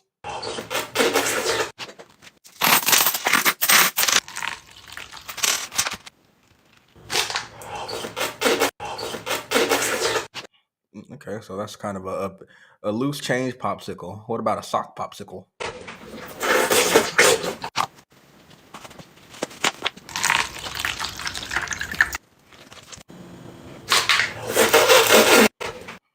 It's holiday season, guys. Popsicles are gonna be hard to buy.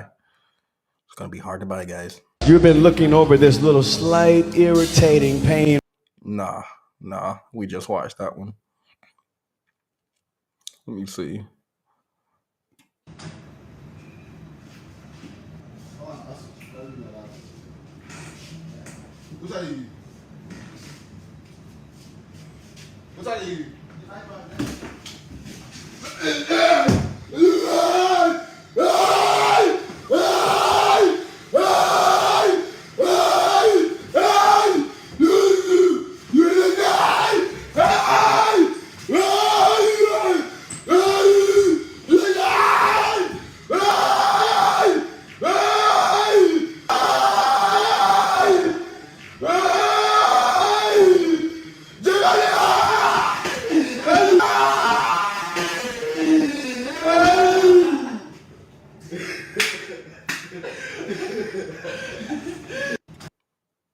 I didn't quite understand this when I first saw it, but then I saw.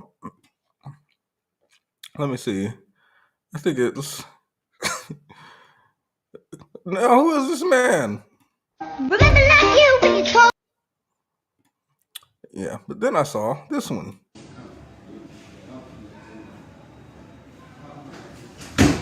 Whoa!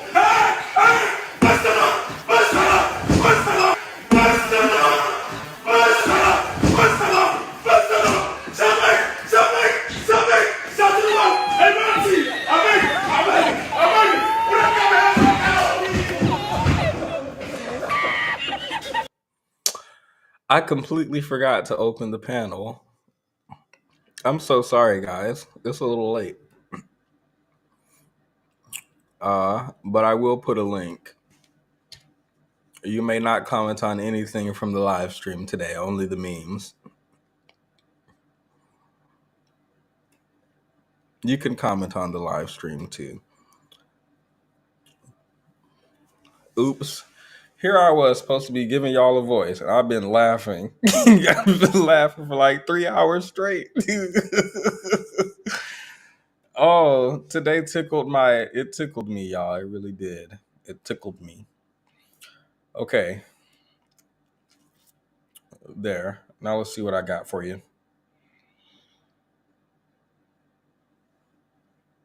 Here's a man on the subway.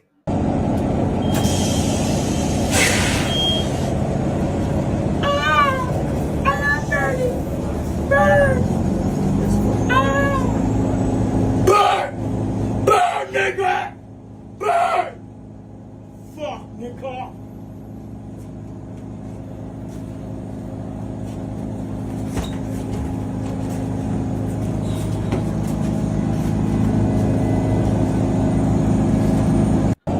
Some people are pointing out that he started moving with a seriousness once he saw that it was spreading, and he took that shirt off real quick, and he suddenly got cognizant, and it didn't seem like he was crazy no more. He was moving with a purpose, and this makes me feel like people who are tweaking on the subway are just messing around with us.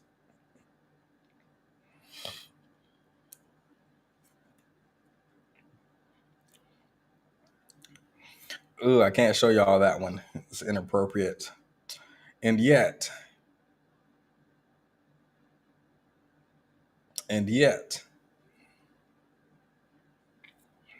okay, what else? Nope, that might be all I have for you guys. That might be all I have that's appropriate. And that's saying something.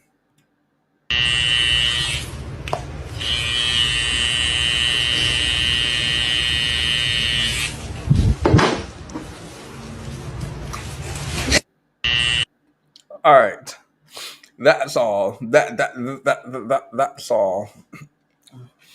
That's all I have for you guys. Thank you for joining. I feel like I learned absolutely nothing today.